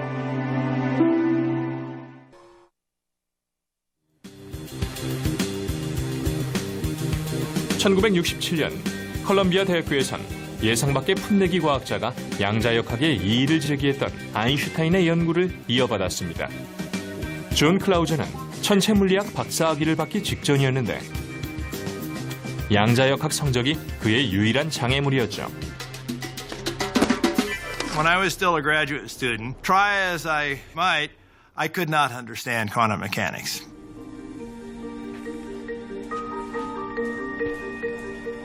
클라우저는 아인슈타인의 주장이 옳다면 인생을 바꿔놓을 발견을 했을지도 모른다고 생각했죠. 무명에 가까운 아일랜드 물리학자 존 벨이 발표한 잘 알려지지 않은 논문이 바로 그것이었죠. 놀랍게도 벨은 아인슈타인과 보어가 대립하며 논쟁을 벌였던 문제의 해결책을 찾은 듯 보였고 우주에 대한 관점에서 누가 옳았는지 단호하게 결론 내렸습니다. I was convinced that the quantum mechanical view was probably wrong. 클라우저는 벨의 논문을 검토하던 도중 얽힌 입자들도 서로 연결된 돌림판처럼 유령과 같은 원격 작용으로 교신하는지 아니면 입자들의 행동 양식이 장갑 한 켤레처럼 이미 결정되어 있는지 판단할 수 있는 방법을 벨이 이미 찾아냈다는 걸 깨달았습니다. 벨은 여기서 그치지 않고 기발한 수학 방정식을 이용해 유령과 같은 원격 작용이 없을 경우 양자역학은 아인슈타인의 생각처럼 단순히 불완전한 것만이 아니라 잘못된 이론임을 입증했습니다. I came to the conclusion that, my God, this is one of the most profound results I've ever seen. 벨은 이론 물리학자였지만 그는 논문에서 서로 얽힌 입자를 다량으로 생성하고 비교하는 기계를 만들 수 있다면 의문을 풀 수 있다는 것을 입증했죠. Bell turned the question into an experimental question. It wasn't just going to be about philosophy or trading pieces of paper. And the experiment that he envisioned could be done. You could really set up an actual experiment to force the issue. 클라우저는 논쟁의 종지부를 찍을 실험 장비를 제작하기 시작했습니다. Now, I was just a punk graduate student at the time. This really seemed like, wow. There's always the slim chance that you will find a result that will shake the world.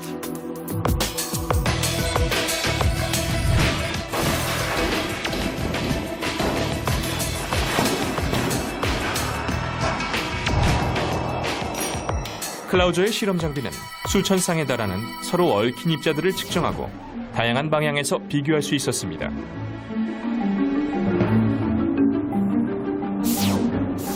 실험 결과가 나오기 시작했을 때 클라우저는 놀라지 않을 수 없었고 기쁘지도 않았죠. I kept asking myself, what have I done wrong? What mistakes have I made in this? 클라우저는 실험을 반복했고 얼마 후 프랑스 물리학자 알랭 아스페는 보다 정교한 실험을 개발하며 아인슈타인과 보어가 벌였던 논쟁의 핵심을 다루었습니다.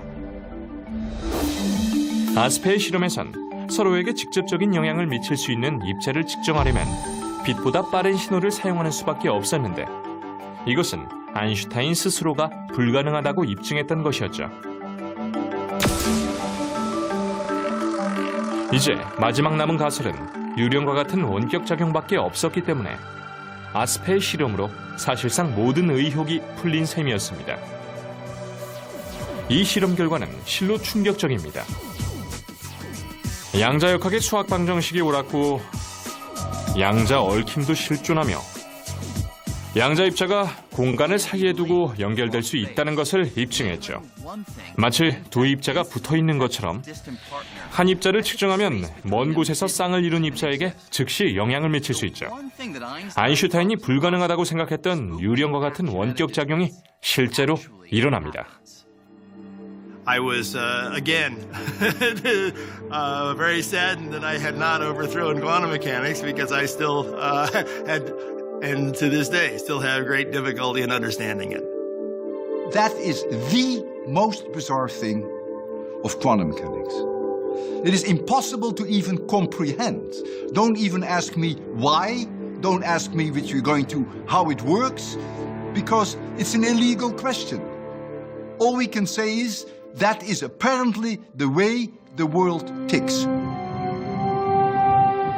세상이 이런 기이한 방식으로 돌아간다는 사실을 우리가 받아들인다면 양자 얽힘의 유령과 같은 원격 작용을 유용하게 활용할 수는 없을까요? 인류의 오랜 꿈 중에 하나는 중간에 있는 공간을 거치지 않고 사람과 사물을 한 곳에서 다른 곳으로 옮기는 것이었습니다. 바로 순간이동이죠. 텔레비전 드라마 스타트랙으로 인해 순간이동은 매우 편리한 기술로 인식됐습니다. 양자 얽힘은 공상과학처럼 보이는 순간이동을 가능하게 만들 수도 있을까요? 놀랍게도 이곳 아프리카 연안의 카나리아 제도에서 이미 실험이 진행되고 있습니다. We do the experiments here on the Canary Islands because you have two observatories and after all it's a nice environment. 안톤 차일링거의 연구는 자신이나 다른 사람을 순간이동시키기엔 아직 갈 길이 멉니다. 하지만 그는 양자 얽힘을 이용해 미립자를 순간이동시키는 실험을 시도하고 있으며 이 실험에선 빛의 입자인 광자로 실험하고 있죠. 실험 과정은 이렇습니다. 먼저 라팔마 섬에 있는 연구소에서 서로 얽힌 광자 한 쌍을 생성합니다. 광자 하나는 라팔마 연구소에 그대로 두고 다른 광자는 레이저 유도 망원경을 이용해 144km 떨어져 있는 테네리페 섬에 보냅니다. 그 다음 순간이동시킬 세 번째 광자를 실험장치에 넣고 라팔마 섬에 있는 얽힌 광자와 상호작용을 일으킵니다. 연구팀은 두 입자의 양자 상태를 비교하며 상호작용을 조사할 겁니다. 놀라운 부분은 지금부터 시작됩니다.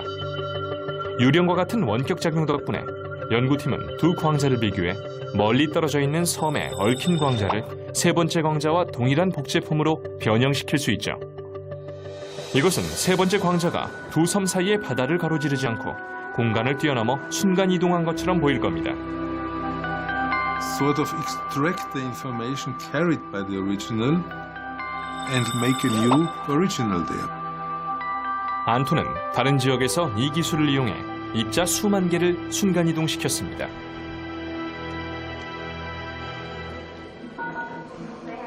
하지만 여기서 더 발전할 수도 있을까요?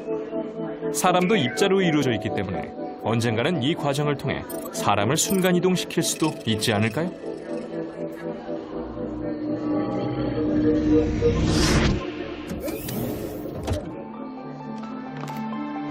Welcome to New York City. 간단한 점심을 먹으러 파리에 가고 싶다고 가정해보죠. 이론상으로 양자 얽힘을 이용하면 언젠가는 가능한 일입니다. 이것이 필요한 장비입니다. 이곳 뉴욕에 있는 이 입자 전송실은 파리에 있는 또 다른 입자 전송실과 서로 얽혀 있습니다. Right this way, Mr. Green. 이제 스캐너나 팩스와 같은 역할을 하는 장비에 들어갑니다. 이 장비는 제 몸을 이루는 무수히 많은 입자들을 조사하는데 그 수는 관측 가능한 우주에 있는 항성보다 훨씬 많습니다. 한편 다른 장비에서도 입자들을 함께 조사하고 두 곳에 있는 입자들의 양자 상태를 비교한 목록을 작성하죠. 이 단계에서 양자 얽힘을 이용합니다. 유령과 같은 원격 작용으로 제 몸에 있는 입자들의 상태가 파리에 있는 입자들의 상태와 어떻게 연계되는지 이 목록을 통해 알 수 있습니다.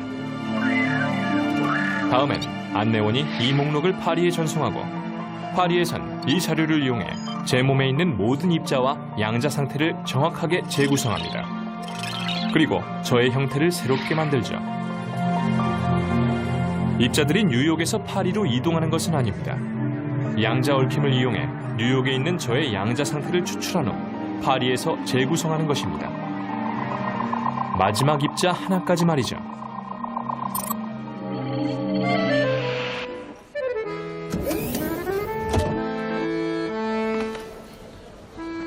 Bonjour, Monsieur Green. Hi there. 저는 지금 파리에 있습니다. 사실은 저의 복제품이죠. 하지만 복제품이라도 있어야 합니다.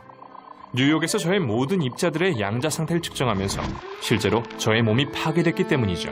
It is absolutely required in the quantum teleportation protocol that the thing that is teleported is destroyed in the process.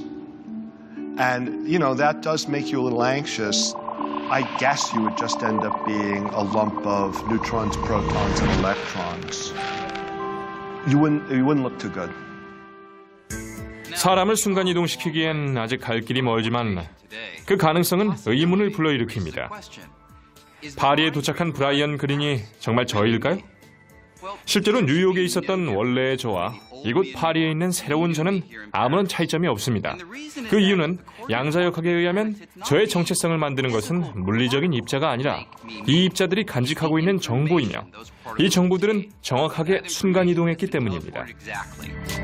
저의 몸을 구성하는 무수히 많은 입자들의 정보가 말이죠. It is a very deep philosophical question whether what arrives at the receiving station is the original or not. My position is that by original we mean something which has all the properties of the original. And if this is the case, then it is the original. I wouldn't step into that machine. 사람을 순간이동시키는 것이 실현되든 안 되든 양자역학의 모호한 불확실성은 다른 다양한 분야에도 적용할 수 있습니다. 매사추세츠 공과대학의 C.S. 로이드는 양자역학을 새로운 강력한 도구로 사용하기 위해 노력하는 많은 과학자들 중 한 명이죠. Quantum mechanics is weird. That's just the way it is. So, life is dealing us weird lemons. Can we make some weird lemonade from this? 로이드가 만든 기이한 레모네이드는 바로 양자 컴퓨터입니다. These are the guts of a quantum computer. 금과 황동으로 이루어진 이 발명품은 우리에게 익숙한 컴퓨터와 전혀 다른 모습이지만 본질적으로는 같은 언어를 사용합니다. 컴퓨터 언어인 이 기계어는 비트라고 불리는 0과 1로 이루어져 있죠. So the smallest chunk of information is a bit.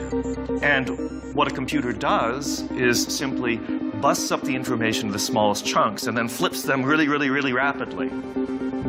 이 양자 컴퓨터도 비트를 사용하지만 어느 순간이든 0 아니면 1만 가능한 기존의 비트와 달리 양자 비트는 융통성이 훨씬 뛰어납니다. Something here can be a bit. Here is 0, there is 1. That's a bit of information. So if you can have something that's here and there at the same time, then you have a quantum bit or qubit. 전자가 시계 방향과 반시계 방향으로 회전하는 불확실한 혼합물일 수 있듯이 양자 비트도 0과 1이 불확실하게 혼합되어 있을 수 있어서 다중 작업이 가능합니다. Then it means you can do computations in ways that our classical brains could not have dreamed of. 이론상으로 양자 비트는 전자나 원자처럼 양자 방식으로 움직이는 모든 물질을 이용해 만들 수 있습니다. 양자 비트는 다중 작업에 매우 유리해서 양자 비트를 이용해 문제들을 함께 푸는 방법을 찾을 수만 있다면 우리의 연산 능력은 기하급수적으로 증가할 수 있습니다.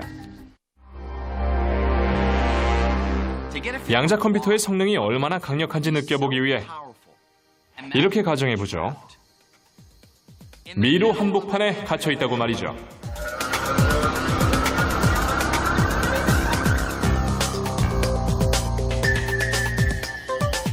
여러분은 최대한 빨리 출구를 찾고 싶을 겁니다.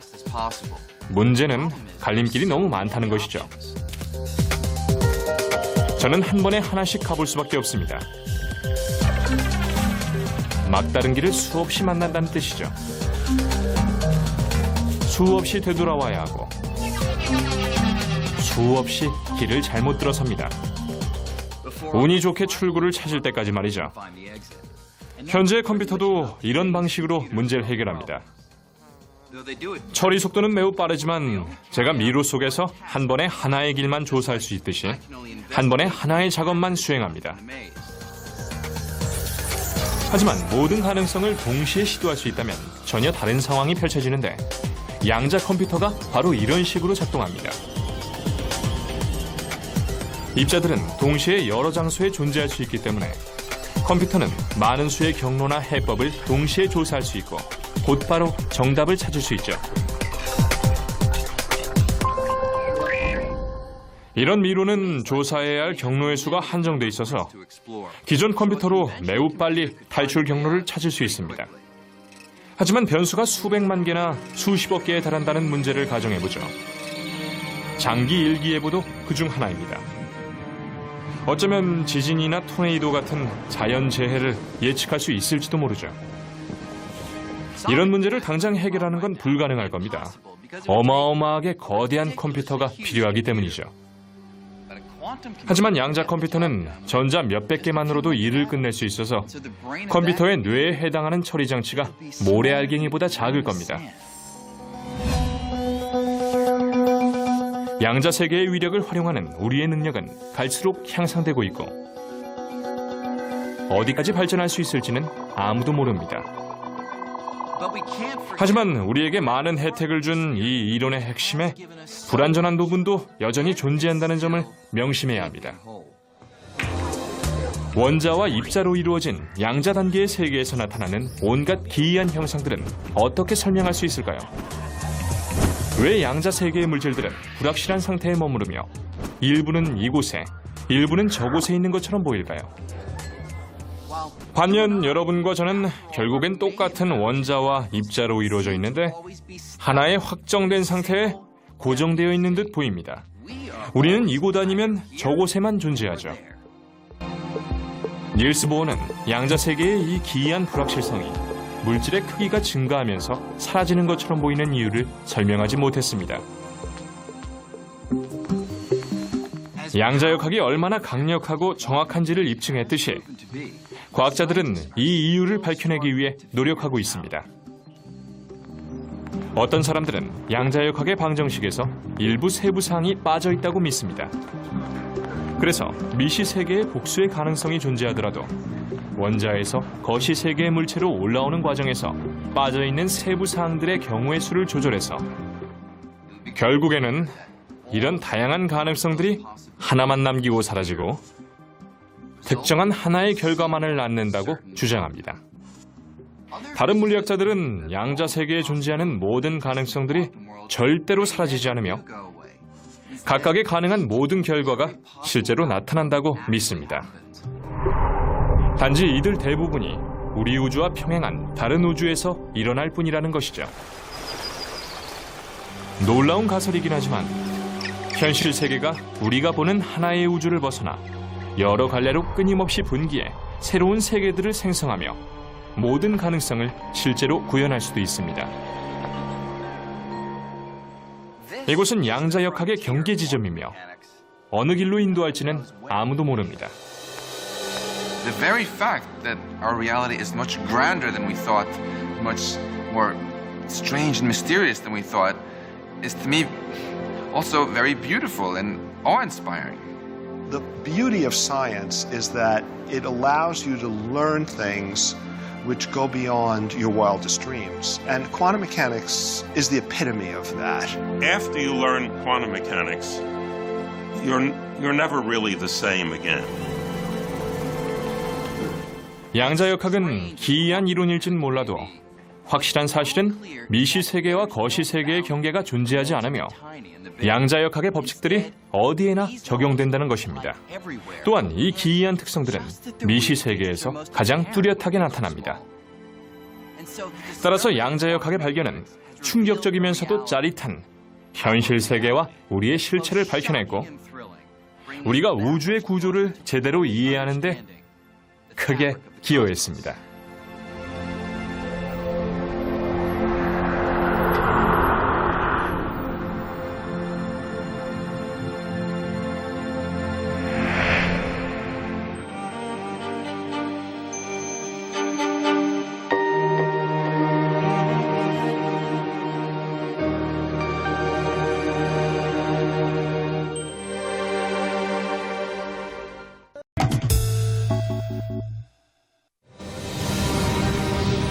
수천 년 동안 우리는 우주의 작동 원리를 밝혀내기 위해 노력해왔습니다.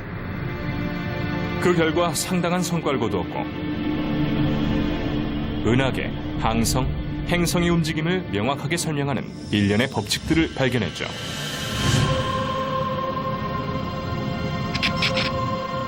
하지만 아직은 근본적인 수준에서도 불명확한 것들이 더 많이 있습니다. 우주에 대한 우리의 생각을 완전히 바꿔놓은 혁신적인 법칙들이 발견됐기 때문이죠. 우주 공간에서부터 뉴욕의 심장부, 그리고 미시 세계에 이르기까지 세상을 바라보는 우리의 시각이 바뀌었습니다. 현실 세계에 관한 우리의 지식을 재정의하고 있는 이 기이하고 신비한 법칙 덕분이죠. 바로 양자역학의 법칙들입니다. 양자역학이 다루고 있는 원자와 미립자는 모든 물질 속에 존재합니다. 항성과 행성, 암석과 건물, 여러분과 제 몸속에도 말이죠. 일상생활에선 양자역학의 기이함을 인지하지 못하지만 어디에 있는지만 알면 주변에서 항상 볼 수 있습니다.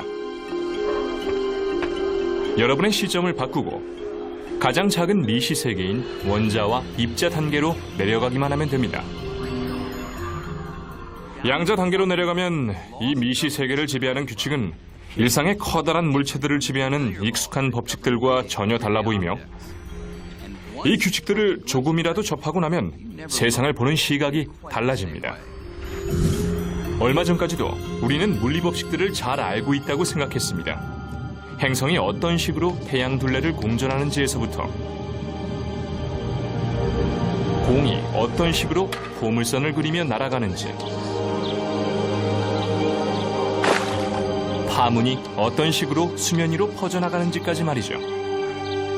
이런 법칙들은 고전역학이라고 불리는 일련의 방정식으로 표현됐고 우리는 이를 통해 사물의 움직임을 확실하게 예상할 수 있었으며 과학자들이 빛의 특이한 성질을 설명하기 위해 애썼던 약 100여 년 전까지는 이 모든 법칙들이 이치에 맞는 듯 보였습니다.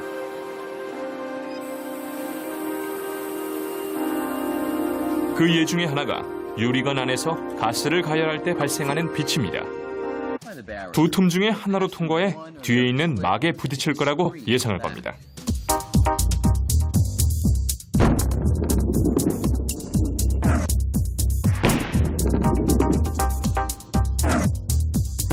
실제 결과도 예상과 같습니다.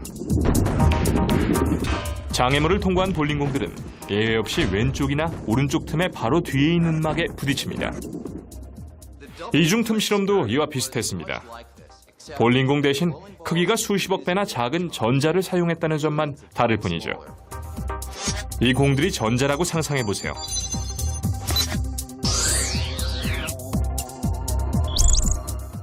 이제 공들을 던지면 어떤 일이 벌어지는지 살펴보죠. 전자들이 두 틈 사이로 지나갈 때 건너편 막에서는 전혀 다른 현상이 벌어집니다.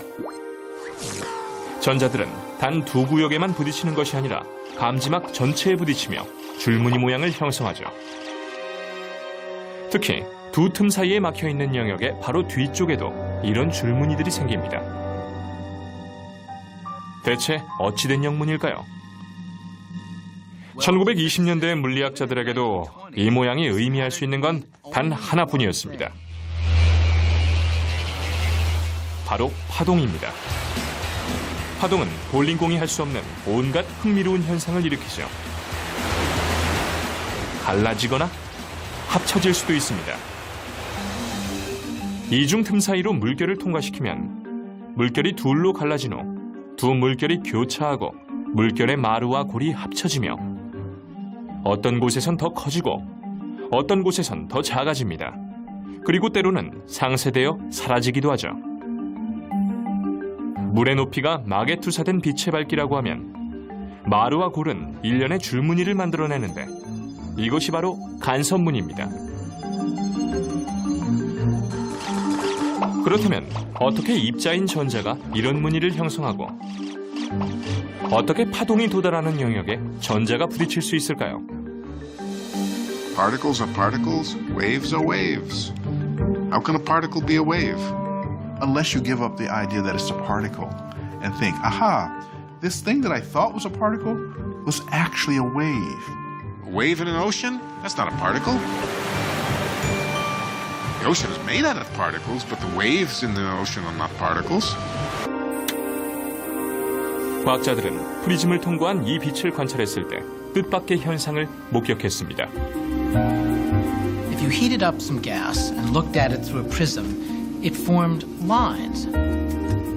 Not the continuous spectrum that you see projected by a piece of cut glass on your table, but very distinct lines.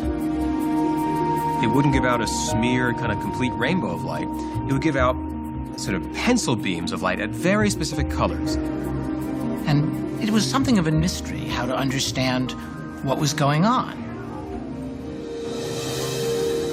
이 선형광선의 비밀을 밝혀낸 사람들은 일단의 급진적인 과학자들이었으며 이들은 20세기 초 물질 세계의 근본 특성을 파악하기 위해 애를 썼습니다. 가장 뛰어난 통찰력을 보였던 사람은 물리학자 닐스 보어였고 그는 탁구를 치며 새로운 개념에 대해 토론하는 것을 좋아했습니다. 보어는 물질의 핵심인 원자 구조에 의문을 풀 수 있는 답이 있다고 확신했죠. 그는 원자들이 태양계의 축소판이며 훨씬 작은 입자인 전자들이 핵둘레를 공전한다고 생각했습니다. 행성들이 태양둘레를 공전하듯이 말이죠. 하지만 보어는 태양계와는 달리 전자들은 아무 궤도에서나 공전할 수 있는 것이 아니라 허용된 특정 궤도에서만 공전할 수 있다고 제안했습니다. And he had a really surprising and completely counter-physical idea, which was that there were definite states, fixed orbits that these electrons could have, and only those orbits. 보어는 원자가 가열됐을 때 전자들이 들뜬 상태가 되어 정해진 궤도에서 다른 궤도로 옮겨가며 안쪽 궤도로 옮겨갈 때마다 특정 파장을 지닌 빛의 형태로 에너지를 방출하기 때문에 원자가 특정한 색의 빛을 발산한다고 주장했습니다. 양자 도약이란 용어도 바로 여기에서 나왔죠. If it weren't for the quantum leap, you would have this smear of color coming out from an atom as it got excited or de-excited. But that's not what we see in the laboratory. You see very sharp reds and very sharp greens. It's the quantum leap that's the origin and the author of that sharp color. 양자 도약을 발견하고 이렇게 놀랐던 이유는 전자가 궤도 사이의 공간을 지나가지 않고 다른 궤도로 곧바로 건너뛰는 듯 보이기 때문입니다. 이것은 화성이 목성의 공전 궤도로 갑자기 건너뛰는 것과 같습니다. 보어는 양자 도약이 원자를 구성하는 전자들의 기이한 근본 특성에서 비롯되며 에너지의 근원이 더는 분리되지 않는 개별적인 덩어리라고 주장했습니다. 바로 최소 단위의 물리량인 양자이며 전자가 개별적인 특정 궤도만 차지할 수 있는 이유도 이 양자 때문입니다. An electron had to be here or there and simply nowhere in between. And that's like nothing we experience in everyday life. 불가사의하게 보이는 만큼이나 빠르게 보어의 가설을 입증하는 증거들도 증가했습니다. 전자는 행성이나 탁구공과는 다른 법칙들에 따라 움직였죠.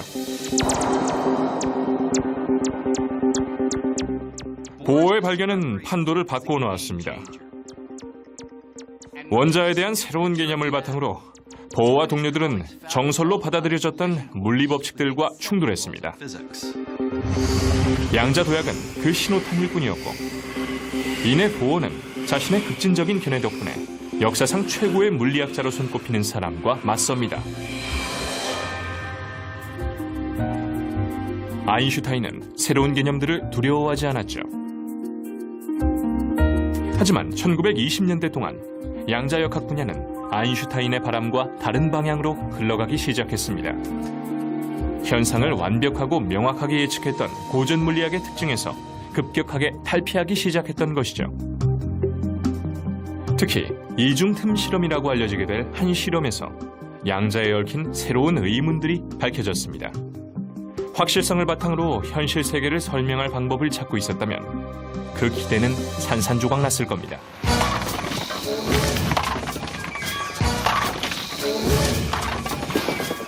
이중틈 실험이 현실 세계에 대한 우리의 생각을 얼마나 급격하게 바꿔놓았는지 비슷한 실험을 통해 느껴볼 수 있습니다. 미립자가 아니라 볼링장에서 볼 수 있는 이런 일반적인 물체를 가지고 진행하는 실험으로 말이죠. 하지만 먼저 볼링장 레인에 두 가지 변화를 줘야 합니다.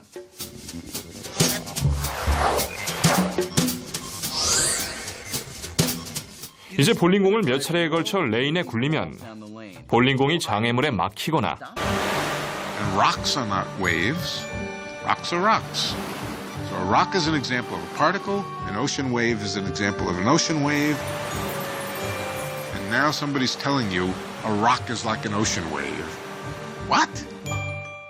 이 실험이 처음 이루어졌던 1920년대 과학자들은 파동처럼 보이는 이 현상을 파악하기 위해 노력했습니다. 마침내 물리학자 막스 보른이 파동 방정식을 설명하기 위해 혁신적인 가설을 제안했습니다. 보른은 파동이 전자가 번져 나오는 것이나 기존 과학계에 알려진 것이 아니라 매우 특이한 무언가라고 단언했습니다. 바로 확률 파동입니다. 즉 보른은 어느 위치에서의 파동의 크기가 그 위치에서 전자가 발견될 가능성을 보여준다고 주장했습니다. Where the wave is big, that's not where most of the electron is. That's where the electron is most likely to be. And that's just very strange, right? So the electron on its own seems to be a jumble of possibilities. You're not allowed to ask, where is the electron right now? You are allowed to ask, if I look for the electron in this little particular part of space, what is the likelihood I will find it there? I mean, that bugs anyone, anytime. 이상한 얘기처럼 들리지만 전자와 같은 입자의 움직임을 설명하는 이 새로운 개념은 틀린 말이 아닙니다. 전자 하나를 던질 때 전자가 어디에 부딪힐지는 예측할 수 없지만 슈레딩거 방정식으로 전자의 확률 파동을 찾으면 정확하게 예측할 수 있습니다. 즉, 충분한 양의 전자들을 던지면 33.1%는 이곳에 부딪히고 7.9%는 이곳에 부딪힌다는 식으로 말이죠. 이런 예측은 실험에 의해 반복적으로 확인됐습니다. 따라서 양자역학의 방정식들은 매우 정확하고 정밀하다고 볼 수 있죠. 모든 것이 확률로 설명된다는 사실만 받아들인다면 말이죠.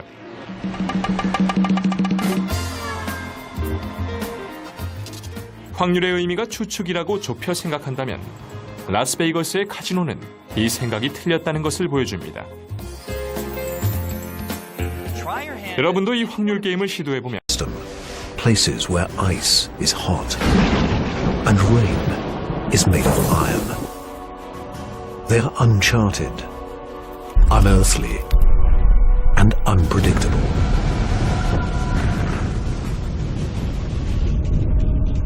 And somewhere, hidden among these strange new worlds, scientists seek the greatest discoveries of all. Planets like ours. Alien worlds. 35 seconds. Hydraulics go. Storage tank press closed. Closed. Storage tank March the 6th, 2009. 22 seconds. Later, GN2 pressure go. Go. This Delta II rocket is going through its final pre-flight check. 71.3. Prop 1. Engine start. 1-0 and liftoff. It is the start of an extraordinarily ambitious mission.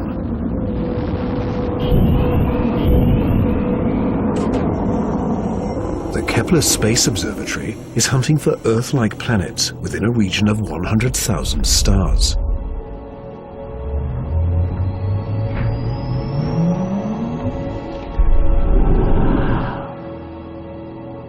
It is the culmination of a journey that began more than a decade ago, with one of the most profound scientific discoveries ever made.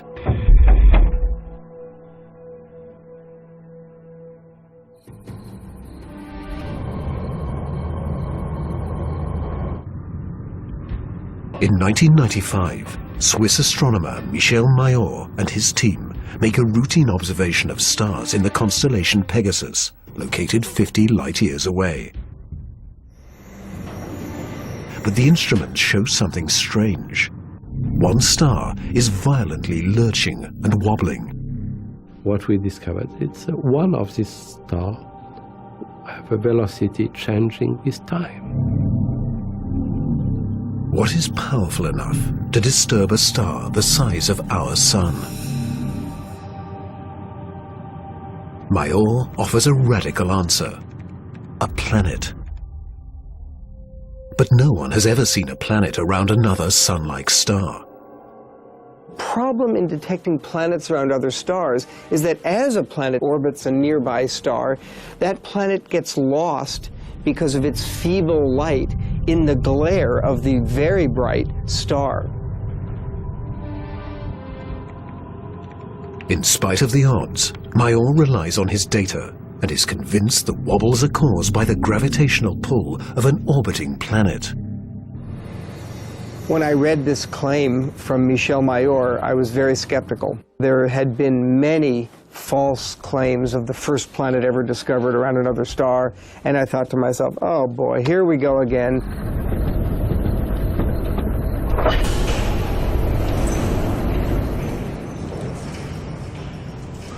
So I decided to observe the star on 4 consecutive nights.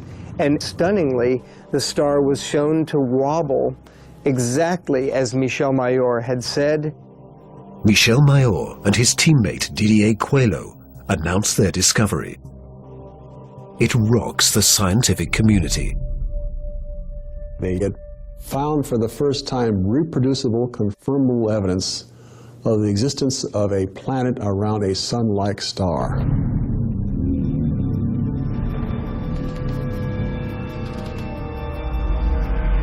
Officially called 51 Pegasi b, the planet is nicknamed Bellerophon in honor of the Greek hero who tamed the winged horse Pegasus.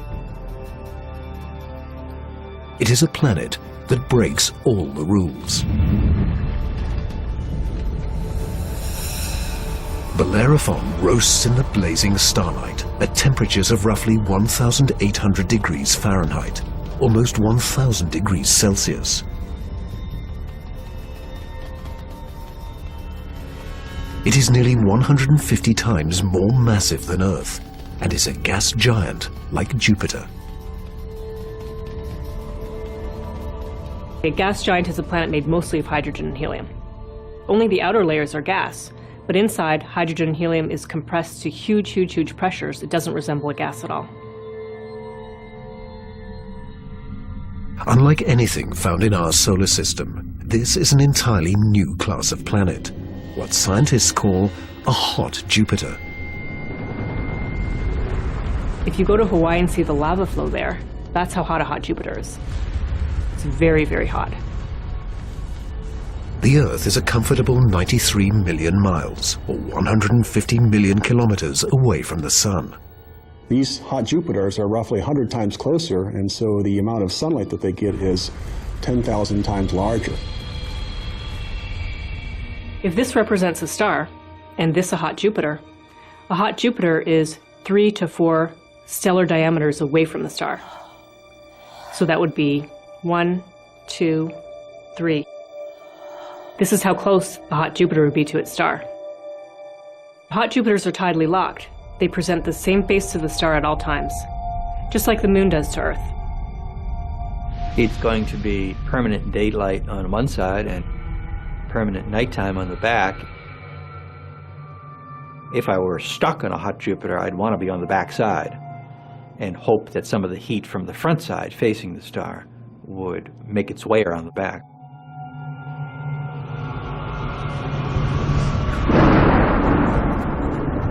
The variations in temperature make Bellerophone's atmosphere extremely windy. As the air is cooked by the star, it rises. Cooler air rushes downward to replace it, just as it does on Earth. The wind howls at thousands of kilometers per hour, far beyond anything we could ever withstand. The heat blast guarantees water vapor cannot exist, but that doesn't mean there is no rain. It's far too hot for water liquid clouds to form here, but instead these clouds would be made out of iron.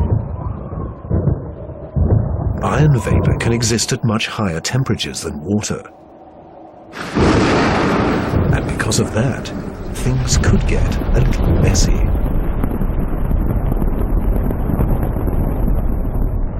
You better have an umbrella that's pretty sturdy, because the iron is going to start coating your umbrella very rapidly and making it extremely heavy and just crush that umbrella.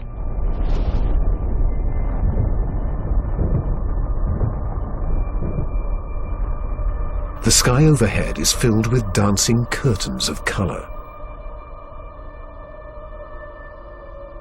Charged particles from the nearby star make auroras far more extreme than the northern lights on Earth. There is something else unique about this newly discovered world. Bellerophon orbits its sun in a blistering 4.2 days. No self-respecting planet goes around a star in 4.2 days. None of the planets in our solar system take such a short amount of time. For scientists, the tiny orbit challenges long-held notions of how planets form. The fact that the planet was orbiting every 4 days was a total puzzle until one night in the middle of the night I woke up and said, well, this must be proof that planets migrate inwards. They don't stay put where they are. The key to the puzzle is found in how planets are made. Planets are a byproduct of star formation. When stars form, they have a disk of dust and debris around them, and out of that debris, planets form. Much of what we know comes from the Hubble Space Telescope as it aims at regions like the Eagle Nebula.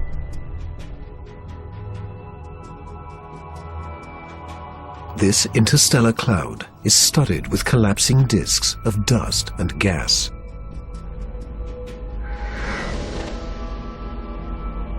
A giant clump grows in the center of each disk. Temperatures reach a searing 10 million degrees Celsius. The same nuclear fusion that powers our sun is unleashed.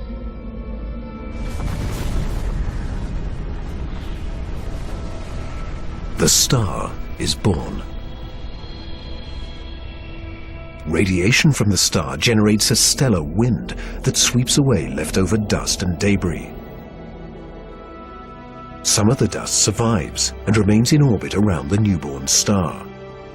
Over millions of years, the dust sticks together, forming knots that grow into asteroids, and the asteroids grow into planets.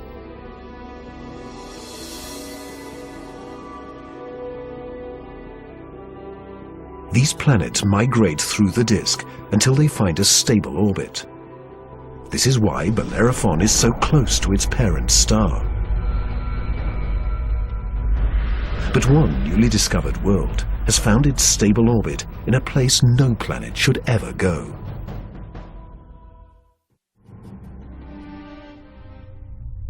In 2001. The Hubble Space Telescope is directed to an obscure star some 150 light-years away from Earth, in the constellation of Pegasus. This is the same region where Bellerophon was found 6 years earlier.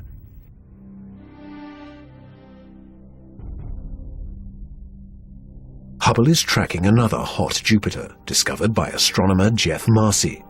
But this one is different from Bellerophon. You've probably heard of the planet HD 209458b. It's a terrible name. A terrible name for a terrible place. HD 209458b has been dubbed by some as Osiris, after the Egyptian god of the dead. Osiris is over 200 times more massive than Earth. It has migrated perilously close to its sun. At a mere 4 million miles, or almost 6.5 million kilometers from the blazing solar surface, Osiris broils in a planetary hell. The average daily temperature on Osiris is over 1,000 degrees Celsius. Forget global warming. This is global frying, and it causes Osiris to lose an estimated 500,000 metric tons of air every second. There's a leak of gas, a steady stream of hydrogen and helium, and that's making a big, huge cloud all around the planet. Its atmosphere is bleeding into space. Scientists speculate that a colossal trail of gas spirals behind the planet for thousands of kilometers.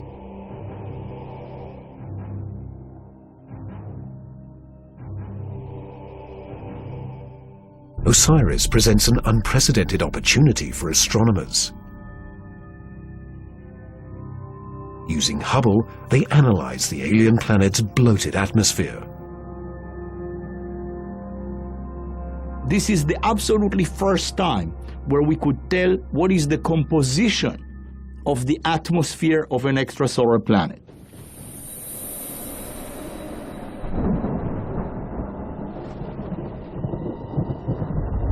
Surprisingly, Hubble detects many of the basic chemicals needed for life.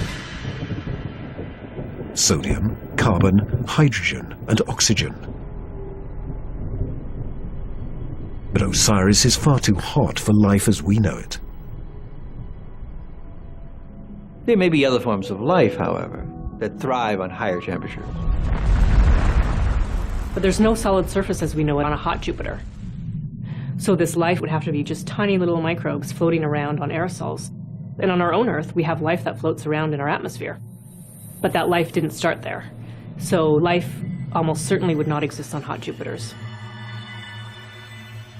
Astronomers have discovered many hot Jupiters since Bellerophon was found in 1995. But conditions on these worlds rule them out as places where the drama of life can unfold.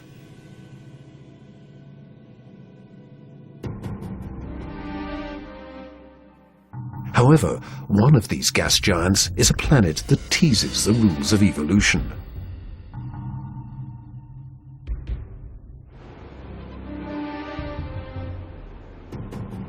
Astronomer Jeff Marcy discovers something shocking about a planet orbiting a star called 16 Cygnus b, located some 70 light-years away in the constellation of Cygnus, the Swan.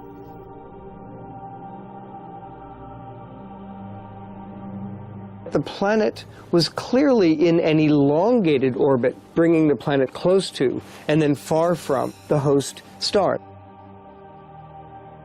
And this, of course, defied our expectations based on our own solar system, where all of the planets go around our sun in nearly circular orbits like phonograph grooves in a record.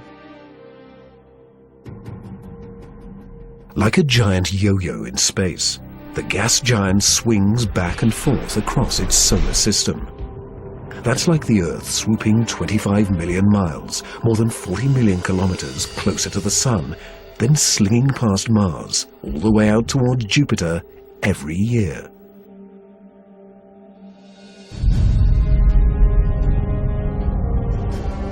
And like all of the gas giants in our solar system, this yo-yo planet probably has an entourage of moons.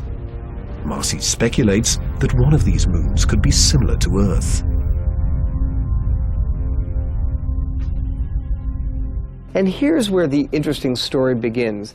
Imagine a rocky moon with lakes, oceans, maybe streams and waterfalls on the surface. The moon orbiting its planet, the two of them orbiting the host star. Unlike the airless moon that circles the Earth, this moon is a world with extreme seasons. On Earth, the seasons are caused by the tilt of our planet. Here, they're caused by the elongated orbit.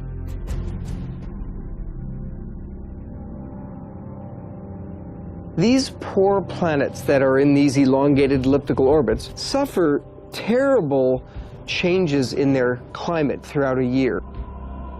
As they make their closest approach, the yo-yo planet and its moon are blowtorched by the star. Summer begins. The atmosphere on the Earth-like moon is savaged by raging storms. Category 5 hurricanes on Earth are tiny eddies compared to the monster vortexes that form here.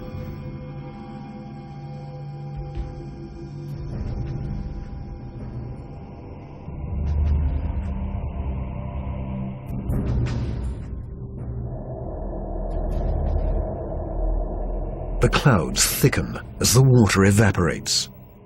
Temperatures rise dramatically. Any water or gases would heat up, and indeed the oceans would boil into steam, so you'd end up with a big steam bath. During the peak of the summer, the entire moon is smothered in temperatures of more than 400 degrees Celsius. This is the closest approach to the star. During its 26-month orbit, the summer season is barely 2 months long. But what a season!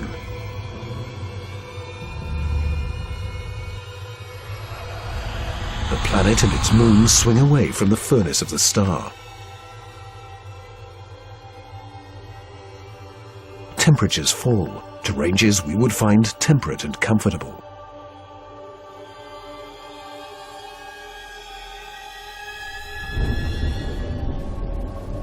With the coming of autumn, the rains return to the parched and roasted moon. Dry ocean basins are replenished, and the seas arise to form new shorelines.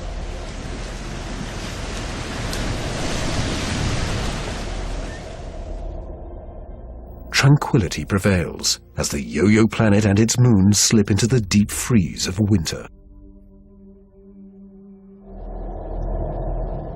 Now over 200 million miles, more than 320 million kilometers from the star, the daytime sky is dark. Temperatures hover around minus 160 degrees Celsius. The oceans freeze, and the polar ice caps expand across the moon's surface into a globe-girdling sheet of ice many kilometers thick. Winters are long, lasting 17 months.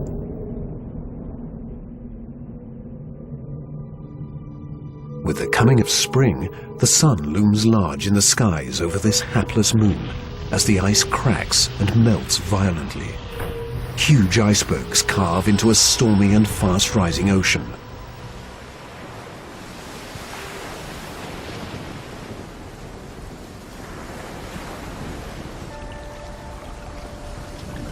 For 2 preciously short periods, during the spring thaw and the autumn rains, the climate on this Earth-like moon is balmy and comfortable.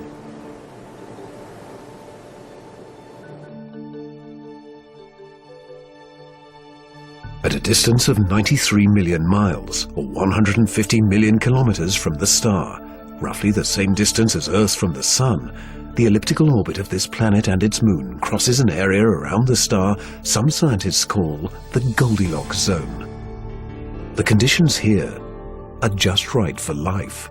If you're too close to the star, then it's too hot. If you're too far away, then it's going to be too cold and everything's going to be icy. But then if you're right in the middle, it's just right.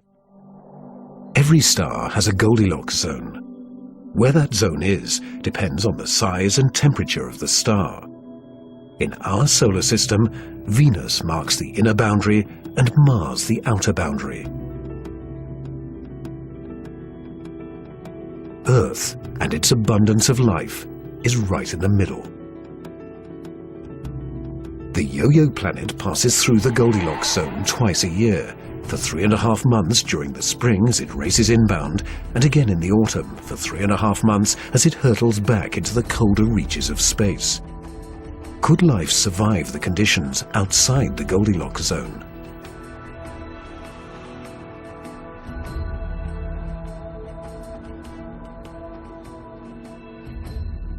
There could be life forms that are smart enough to hibernate, as do animals on the Earth during the winter season. If this sounds fantastic, I offer you the tidal zones on the Earth. On the tidal zones, life proliferates, of course, near the seashore, and they do so despite tides. The water coming in, covering many of the life forms, the water going out at low tide, and yet those species survive perfectly well. The strange cycle of the yo-yo planet's orbit creates fleeting conditions suitable for life, but also for death.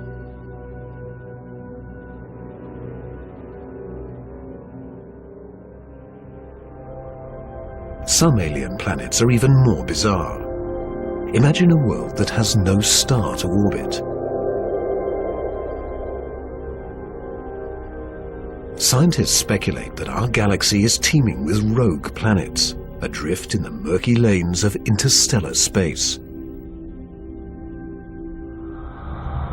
These are orphaned worlds, planets that are booted from their solar systems by the chaos of planetary migration.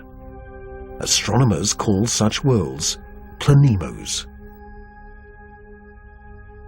Planemos are planets without a star. They're just drifting through the galaxy indefinitely.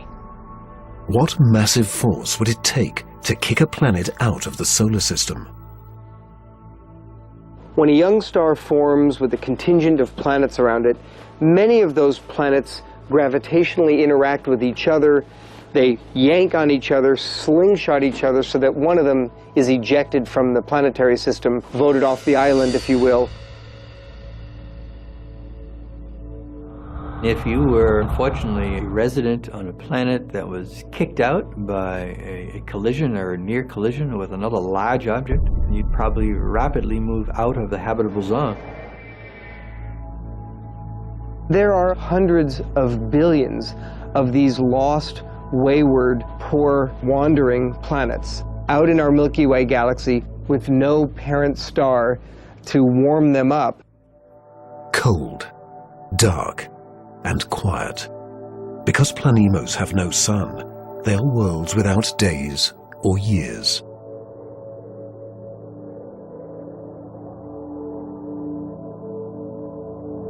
They keep vigil through an eternal night. Planemos are solitary wanderers, sentinels of the galaxy.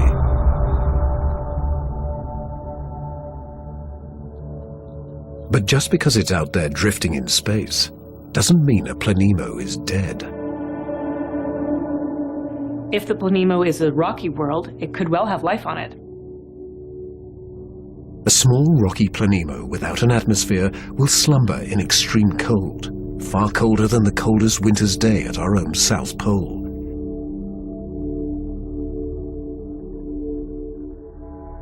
But a planemo large enough to retain an atmosphere traps the heat generated when the planet was first formed. It is the ultimate greenhouse effect. The heat and energy comes from the molten core deep inside the lonely planet.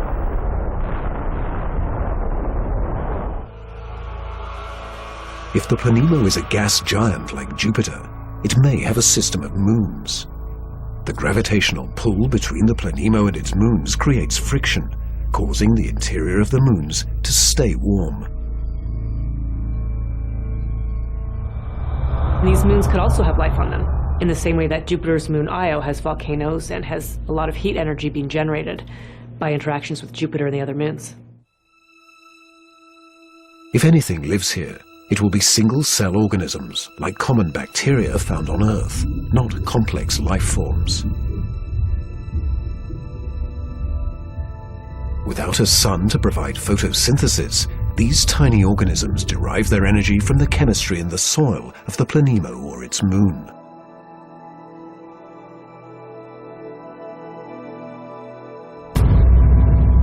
Similar conditions do exist on Earth.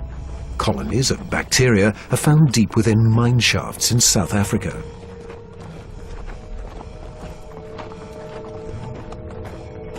They have no access to oxygen or light and survive entirely on the chemicals they make from the surrounding dirt. Their metabolisms are extremely slow, and they reproduce only once every 1,000 years. If life dwells on a sunless planemo, it could be organisms like these, marooned when their planet was young.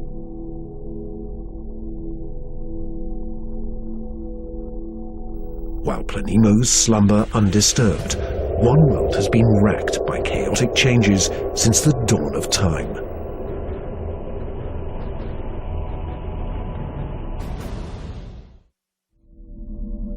In 2003, astronomers confirmed the existence of a relic from the dawn of time in the constellation of Scorpius. Most planets found outside of our solar system are located in the main disk of our galaxy.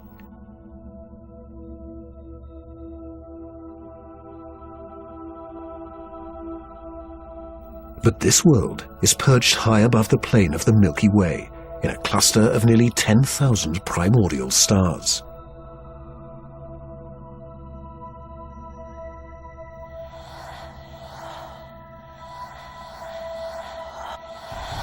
The planet B1620-26 is better known by its unofficial nickname, the Methuselah planet, after the oldest person in the Bible.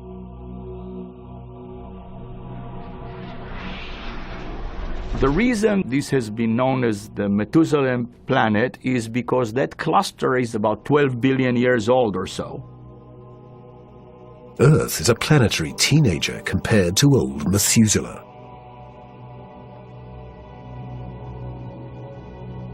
Roughly 8 billion years before the Earth is formed, Methuselah is a young gas giant, perhaps with raging tempests and an entourage of moons.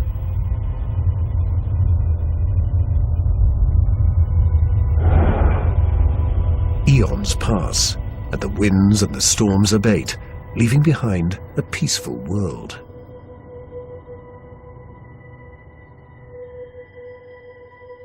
Suddenly, 2 stars loom in the sky. These are the burned-out cores of long-dead stars haunting the cluster. In the very dense environment of a globular cluster, you have lots of stellar collisions, near collisions, systems in which one star is kicked out and another one kicks in. In a cosmic dance of gravity, similar to the migration of planets, one of the stars is kicked out and replaced by Methuselah's parent star. Methuselah is now a planet with 2 suns. Every day has 2 dawns and 2 sunsets. Every cloud and every object casts 2 shadows. Over time, the original parent star begins to expand, a sign that the star is dying. It swells until it becomes a giant red star and spills onto the neutron star. The neutron star devours the red giant.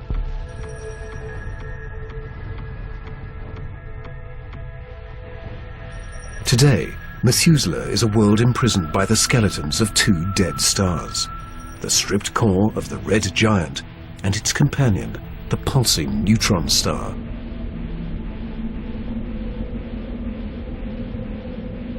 Methuselah is a survivor. But nothing compares to the weird anomaly of a pulsar some 980 light-years from Earth in the constellation of Virgo.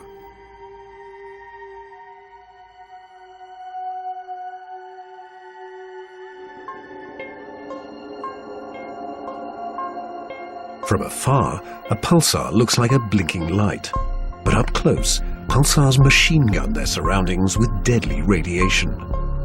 They are no place for planets. Yet something interferes with the precision of this pulsar. One explanation is that the anomaly is caused by a planet. But many astronomers are skeptical that planets orbiting a pulsar can exist.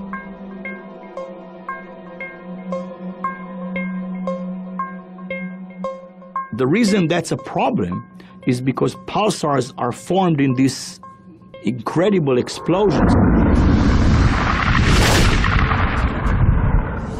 When a red giant star explodes, a titanic fireball known as a supernova unleashes as much energy in 1 minute as our sun generates in a lifetime. When a star goes supernova, the shockwave is so immense it's hard to imagine any planet surviving that. When the cosmic dust clears, all that remains is the crushed core of the red giant, pulsing in the heart of an expanding debris field.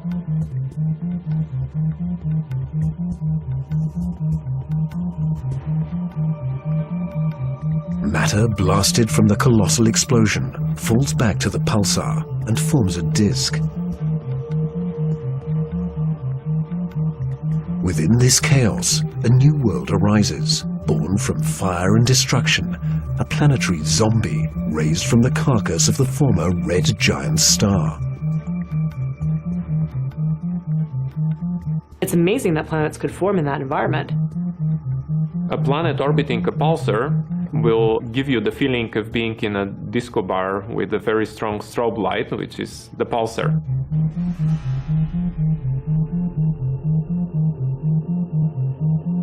Radiation from this stellar beast breaks down the organic molecules needed for life. The pulsar has these very strong magnetic fields that are being spun around as the star is rotating quickly, and it's picking up any material, electrons, protons, and speeding them up and slinging them out at high speed. So it's like a solar wind with a vengeance. I can't imagine that there would be much of an opportunity for even simple life, microbial life, to emerge and to flourish on a planet around a pulsar. Largely because if you were in the pulse, you'd be severely energized, and if you were not in the pulse, you would be completely devoid of energy. The discovery of pulsar planets shows how new worlds can form in the wake of a star's destruction. No matter where a planet arises, the process of its birth is fraught with danger.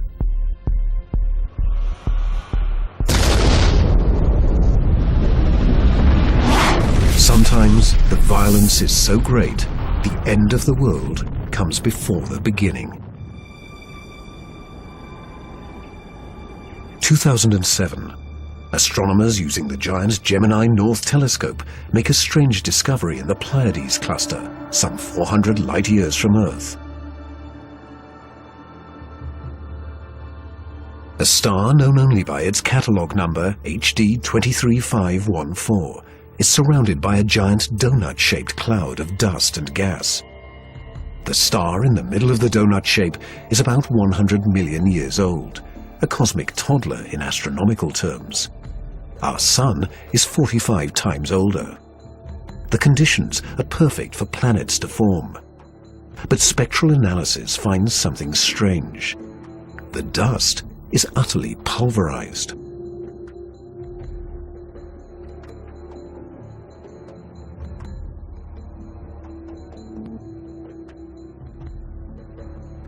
Typically, a newborn star is surrounded by fledgling planets. Planets form around the young star in a protoplanetary disk of gas and dust. And then these planets go on their merry way orbiting the star, not realizing that they're in an orbit that's too close to another planet. Billions of years ago, two primordial planets orbiting HD 23514 are spinning towards doom.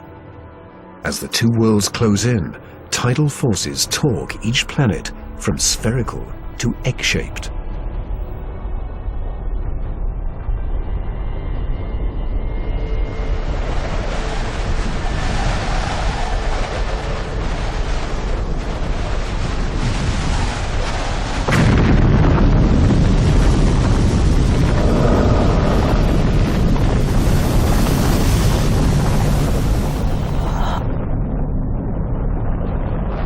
The two worlds are annihilated, creating the dust and debris seen around star HD 23514.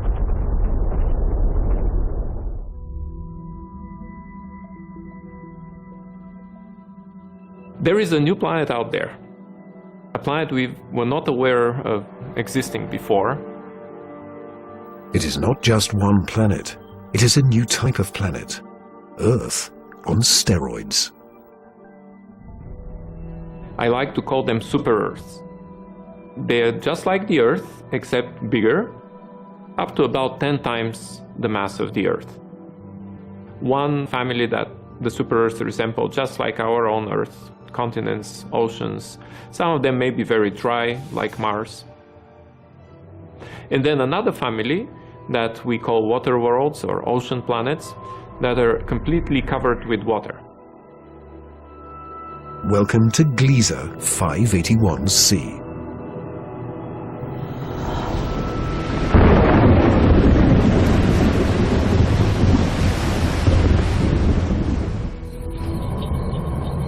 This planet was found by Michel Mayor, and it orbits with two other planets around a very small star. It is only 20 light-years away in the constellation of Libra, and is one of the smallest terrestrial planets found beyond our solar system. But that doesn't mean Gliese 581c is small. It's still a super-Earth with 5 times the mass of our home planet. And it is the possibility of finding liquid water that gets scientists excited.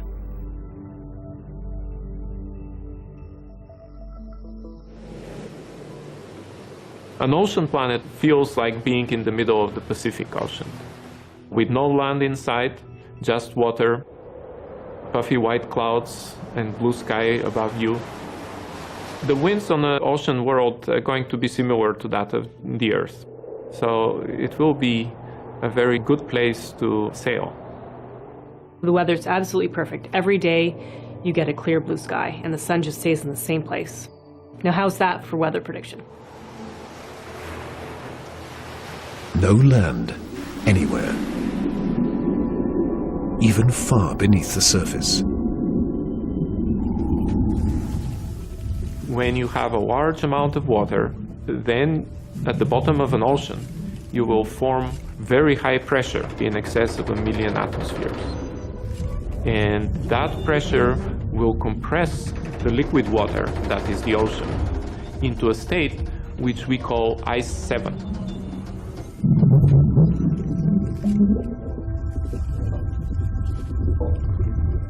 No, it's not like ice in your refrigerator. The molecules of water that are in the ice in your refrigerator are kind of all jumbled up. But if you form ice under very high pressure, then the water molecules can become ordered, they can become aligned.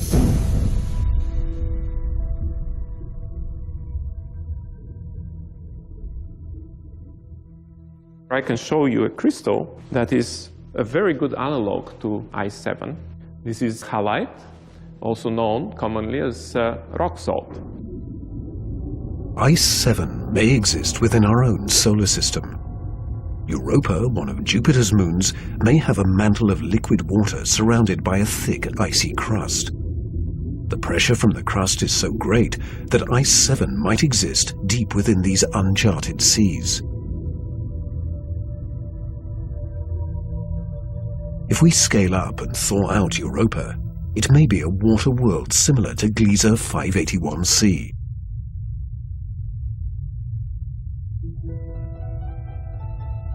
One could imagine that life could emerge on a water world. After all, water is essential to life on Earth. Everywhere on Earth where there is water, there is life. You cannot find a sterile drop of water on Earth unless you put it in the microwave yourself. On this water world, there could be bacteria or any kind of life in the ocean itself.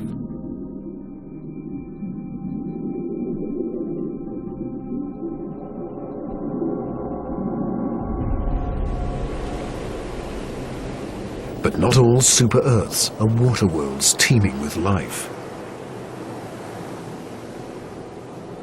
When we talk about super-Earths, we talked about two major families of mostly rocky with some water and mostly water with an endless ocean. But one has to add to those a third family of probably very rare super-Earths and Earth-like planets, which are called carbon planets. A carbon planet is unlike anything we've ever seen anywhere. A place with an alien chemistry, but loaded with very earthly treasures.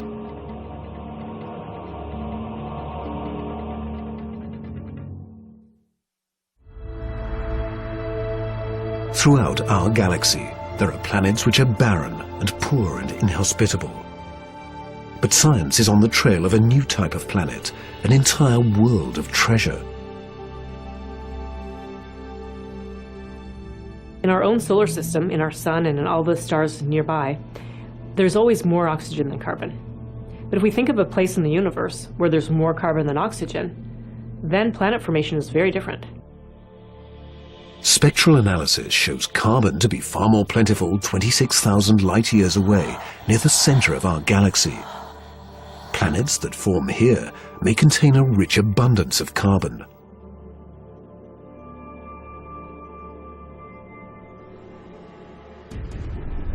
The morning sky on a carbon world would be anything but crystal clear and blue.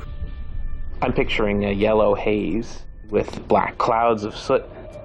And as you descended farther down in the atmosphere, I could imagine lakes that were made out of compounds like methane or gasoline.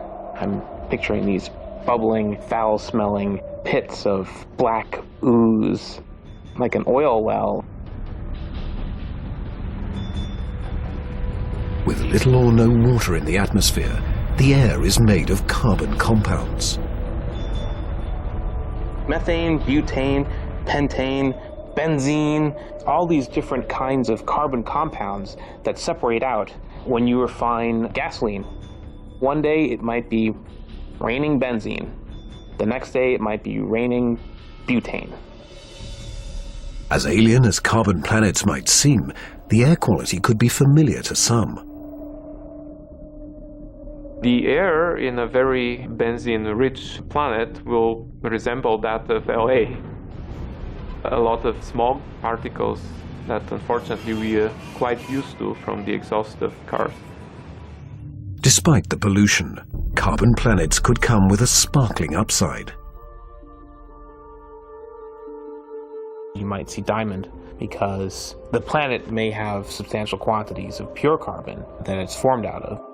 And pure carbon, when you compress it, tends to form into diamond. The secrets of exotic planets like these are waiting to be discovered all across the galaxy. But astronomers won't be satisfied until they find the Holy Grail, a planet like our own, one that sustains life, the next Earth.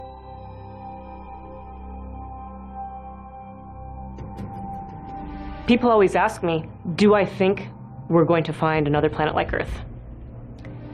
And I answer, absolutely. Every star is likely to have planets roughly the same size as our Earth. We think that essentially every star has several Earth mass or super Earth mass planets. So if you have, say, 200 billion stars in the galaxy, that may mean there are 400 billion Earths in the galaxy or more. 400 billion Earths. The Kepler Space Observatory is the first instrument capable of finding one of these planets.